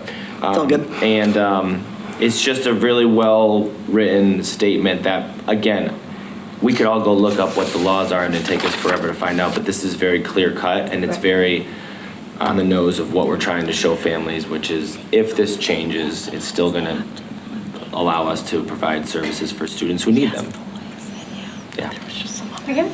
I don't have anything profound to add. I'm a huge supporter of voting yes on 2. I'm thrilled that we are at the point where this is actually on the ballot, and I appreciate someone who has the nuance and background in this, making sure that this district is going to do that in a really responsible way. So thank you to the policy committee. I don't want to confuse my vehement opposition to resolutions on a principle basis to the fact that I actually am very supportive of a yes on 2 with the provisions that, and anytime you make any change to legislation or to any kind of requirement, you need to give it a 30th look because there are always unintended consequences. And when those unintended consequences are going to have an adverse impact on any minority group, it's your job to pay attention and to fix, first do no harm. So we are definitely, it sounds like we're unequivocally in support of a yes on 2. And I just want to point out that we have just been joined by our lovely member, Linda Marquis. Linda, if you want to unmute yourself, I don't know if you want to share any of your thoughts on the ballot question 2. That is to remove the MCAS grade 10 as a graduation requirement. Do you want to unmute or no? Can't hear you, girl. Unmute. Can you unmute her? I can't. Just unmute herself. Does the mayor have any thoughts on? Mayor, would you want to share? Oh, wait, here goes Linda and then Mayor. Because I know the mayor has thoughts on this. Yes, I have thoughts on that. I do not like the MCAS. I have worked in my profession as helping students try to pass the MCAS. The very idea that we educate our students, put them through school, have them attend classes, have them pass classes, and then expect them to pass a test that is set up for many of them to fail is very disturbing to me and distressing. And I will definitely am in agreement with the rest of you. Great. Mayor? Thank you, Linda. Yeah, I mean, I'm in favor of getting rid of the MCAS as a graduation requirement, a little bit each of the test, but more, it's just the inflexibility and being non-reflective of Commonwealth students. I think that there's many different ways to assess students, and we should take our time and develop the toolbox or even the assessments that we give our students now, and then take those, compare it against data, and look for progress or gaps. I have mixed feelings about resolutions. I go back and forth. But on question 2, it's a definite, no. Yeah. It's helped the districts who were strong in the first place for a whole bunch of different reasons, and it's deflated the potential I see of a lot of districts that are just trying really, really hard to do their best by their students. Yeah, well said. All right, with that, we are going to move on. This is a very long meeting, and we still have some important things to take care of tonight. Next on our list is a superintendent search update. Folks, it's a big one. So This is a really long meeting. It's a really long meeting. We're all a little punchy, but we're going to get through this together. This past month, we had opened for applications for the superintendent search committee. Just to lay out the expectations, we were looking for 3 parent volunteers, one ideally from each grade level, meaning elementary, middle, and high school. We would also give preference for at least one of those 3 to have a student with an IEP and have a familiarity with special ed services. Additionally, we were going to have an Easthampton High School student and 3 staff members and 3 administrators. There is only one slight wrinkle on the staff side. We had 1 staff application. That was Jessica Falcon, who is a special ed teacher at the elementary school. So Jessica will be on the slate that I'm naming tonight. We will be filling the remaining staff and admin slots. That's 5 slots total over the next couple of days, and we'll have an announcement on that at the next meeting. But we do want to, what I'm going to do tonight is put forward a slate of 3 parents and 1 student. These were the competitive slots where there were multiple applicants for a limited amount of slots. I'm going to present the choice that I made so that we don't have to vote on any individuals up or down. We're so grateful for all of these parents who put themselves out there to volunteer their time. It is not an insignificant commitment, and we're deeply appreciative. So I will present this, we'll entertain a motion, and then we can discuss if anyone has questions and take a vote. So I would propose that the elementary level representative would be Jennifer Cameron, who also has a familiarity with special ed services. The middle school candidate would be Drea Marks, and the high school candidate as a parent volunteer would be Hannah Sullivan. And then for the student representatives, we had 2 applicants. Both are wonderful students, very well qualified, great reputations. One of them had a couple of conflicts in scheduling, so due to that, I would recommend Walter Baker as our student representative. So the motion we'd be looking for would be to nominate Jennifer Cameron, Drea Marks, Hannah Sullivan, and Walter Baker to serve on the superintendent search committee. The criteria was pretty loose. I would say we had a Google form. People were free to share a personal statement. Internally, I was hoping to find people who had not served previously in that role to give an opportunity for newcomers to serve. But beyond that, it was really largely random.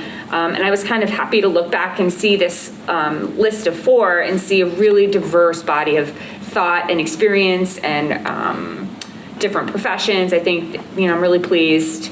If these names are approved, I think they'll bring a lot to the committee, which begins its work later this month. I should further note that all of this process was run by our professional coordinator from MASC, Liz LaFond, who just kind of overlooks the process and will also be guiding this search committee through an orientation and throughout the process as they narrow down candidates, interview them, and bring forward finalists for the school committee to consider. So I would entertain a motion for those 4 named individuals. Motion to approve the slate you just brought forward. Second? Second. Thank you, Sam. Any discussion? It is. I appreciate you sifting through all those applications. Yeah, and to be clear, we are so appreciative of everyone who took the time to put in an application. Yes. I did respond to everyone, I hope, although I need to get in touch with Jessica Falcon, but I did respond to all of the parents who had applied, and I'm going to try to include them as much as possible in the process as it continues in other roles. Thank you. Linda, do you have any thoughts? You're good? All right, great. Mayor? Okay. So with no further discussion, we will do a roll call vote. Eric? Yes. Megan? Megan Harvey, yes. Sam? Sam Hunter, yes. Mayor? Mayor? Yes? I see a yes, you're muted. That's okay. I saw your mouth. Yes. Okay, Linda? Yes. Linda? Yes. Thank you. Okay. Motion, Laura Scott, yes. Motion passes. Thank you so much. We're so grateful. We will follow up with all of these members, keep them up to date, and I look forward to this process. Again, fingers crossed, we're going to be negotiating a contract before the winter holidays. Thank you, It will Chair come Scott. fast. Thank you, volunteers. Yes. Policy Subcommittee, do we have any updates? We had a policy meeting. We discussed the transition services proposed policy, which I'm just going to review one more time, and then we'll bring it to the next meeting. Is that the IKF graduation requirement? That's IKF, So yeah. we're going to pass on that tonight for action items? Yeah, I'm just going to pass on it because I just want to take some time to Understood. reconcile. And then the other policy was the school councils. So we did bring that for a first reading tonight, and we can do that later if you want. Yeah. Do that now, either way. Well, when we get to that vote, why don't you just do a brief introduction and then we'll get the motion. Okay, cool. Is that it for Policy Subcommittee? Do you have another meeting set? We don't have another meeting set, but we will. Okay, great. Finance? I do not have an update for you all. We were waiting until this monumental. Just signed. Just the end of the signed. year We report. have the contract negotiations are finished. We have the end of the year report. We have all systems are a go for setting up a finance meeting at our Director of Business Services. Not leisure, I wouldn't call it leisure, but at a time point that makes sense. So I'll be in touch and we'll let everyone know when that makes sense. Great. CES update, Sam? Yes, we had our first board meeting of the year. And for those of you who are just tuning in, CES is the Collaborative for Educational Services. It's the educational collaborative that we pay dues into as a district, and so we have representation on their board. And I went to the meeting last week or 2 weeks ago. Everything is such a blur. And we just went through the budget for this year and kind of closed up last year's numbers and reappointed everybody to various committees. So great. I joined the warrant committee because it seemed like the least amount of outside work. So I'm pulling my weight, but in a way that makes sense for me. Wonderful. We are going to move on to the last gasp, the action items. Okay, here we go. Motion to approve the school payroll dated 8/20/20, nope. I'm gonna start that one over. Motion to approve the school payroll dated 8/22/2024 in the amount of $389,668.94. Second. All those in favor? Aye. Seconded. Where's that echo? It's from Linda, I think. Oh, okay. All those in favor? Aye. Opposed? Abstentions? Abstain. Thank you, Eric. Eric abstains. Go ahead. Motion to approve the accounts payable authorization for payment dated 8/22/2024 in the amount of $221,817.02. I think you have to mute your meeting. Mute what? I think there's something called Google Meet is unmuted. Or something. Yeah. Testing? Testing? Well, it wasn't a, Maybe hit that. this? Yeah. Yeah. Testing? Can you still hear me? Yay, that works. Can you still hear me, Linda? No. No. Oh, you. So Linda, are you able to? Linda, can you mute and just nod for a yes? Because we're getting a weird feedback. Thank you, perfect, great. Okay, thank you. Shall I do be over? Yes. Okay. Motion to approve the accounts payable authorization for payment dated 8/22/2024 in the amount of $221,817.02. Second? Second. Thank you, Sam. All those in favor? Aye. Aye. Aye. Opposed? Abstentions? Abstain. Thank you, Eric. Motion to approve the accounts payable authorization for payment dated 8/29/2024 in the amount of $11,897.14. Second. Thank you, Sam. All those in favor? Aye. Aye. Opposed? Aye. Abstentions? Abstain. Motion passes. Next. Motion to approve the school payroll dated 9/5/2024 in the amount of $582,528.79. Second. Thank you, Sam. All those in favor? Aye. Aye. Opposed? Abstentions? Abstain. Thank you, Eric. Motion passes. Motion to approve the accounts payable authorization for payment dated 9/5/2024 in the amount of $208,451.19. Second. Thank you, Sam. All those in favor? Aye. Aye. Opposed? Abstentions? Abstain. Thank you, Eric. Motion passes. Motion to approve the school payroll dated 9/19/2024 in the amount of $585,959.57. Perfect. Second? Second. Thank you, Sam. All those in favor? Aye. Aye. Opposed? Abstentions? Abstain. Thank you, Eric. Motion passes. Motion to approve the accounts payable authorization for payment dated 9/19/2024 in the amount of $220,131.20. Second? Second. Thank you, Sam. All those in favor? Aye. Aye. Aye. Opposed? Abstentions? Abstain. Thank you. Motion passes. And I have a motion on the table to approve an out-of-state field trip request for the Easthampton High School senior class to go to High Meadows on June 2nd, 2025. Wait, can I second? Thank you, Sam. Any explanation we need to give, or are we good? This is an annual senior trip to a campground type place It in is. Connecticut. Because it's out of state, they need our permission. They do it every year. I hate to abstain on I will be abstaining because my Yeah. kid will be on that trip. Okay. You can vote on it. I'm gonna say yes. All right, thank you. You're the, spot on that. but listen, we got to get a quorum. You're the quorum And for we the have High Linda now. Meadows Linda trip. came through. All right, all those in favor? Aye. Opposed? Abstentions is me. Motion passes. Lovely. All right, do you want to give us an extraordinarily brief synopsis? Yes, I'm going to do an extraordinarily brief synopsis of this policy. So we started work last year on a school council policy, which we didn't actually have, so it's good to add one. We went through various drafts of this. We got feedback from parents and families. We also got feedback from administrators over the summer. And so we have come up with a policy. I would have something to project, but I didn't bring that tonight. Second reading, we will have a more fulsome discussion. Okay, second reading, we'll have a more full discussion. Essentially, this is just clarifying that we're going to have a school council for each of our schools, Easthampton High School and Mountain View School.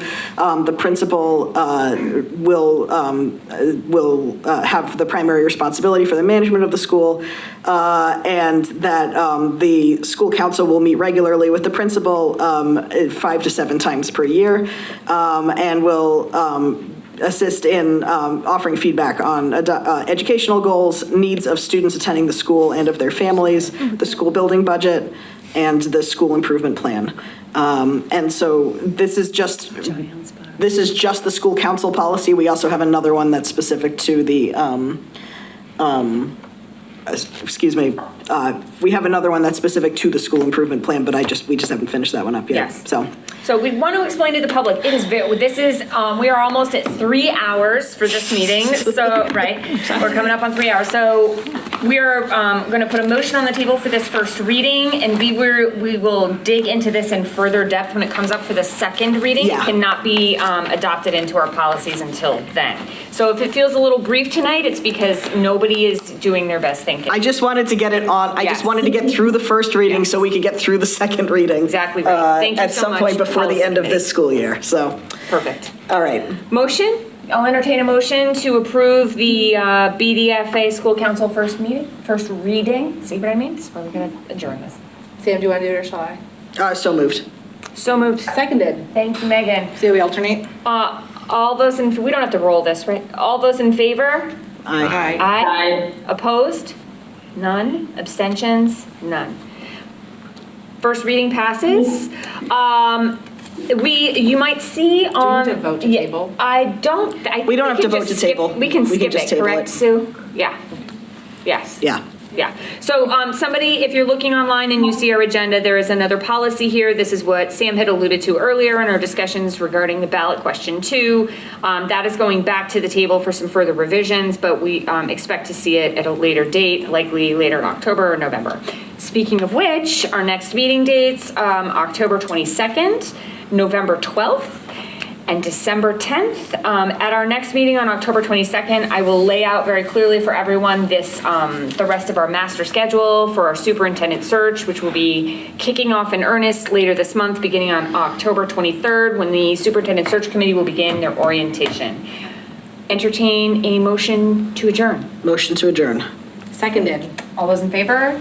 Aye. Aye. Opposed? Abstentions? Thank you so much, everybody, for hanging in there, and we will see you in 2 weeks.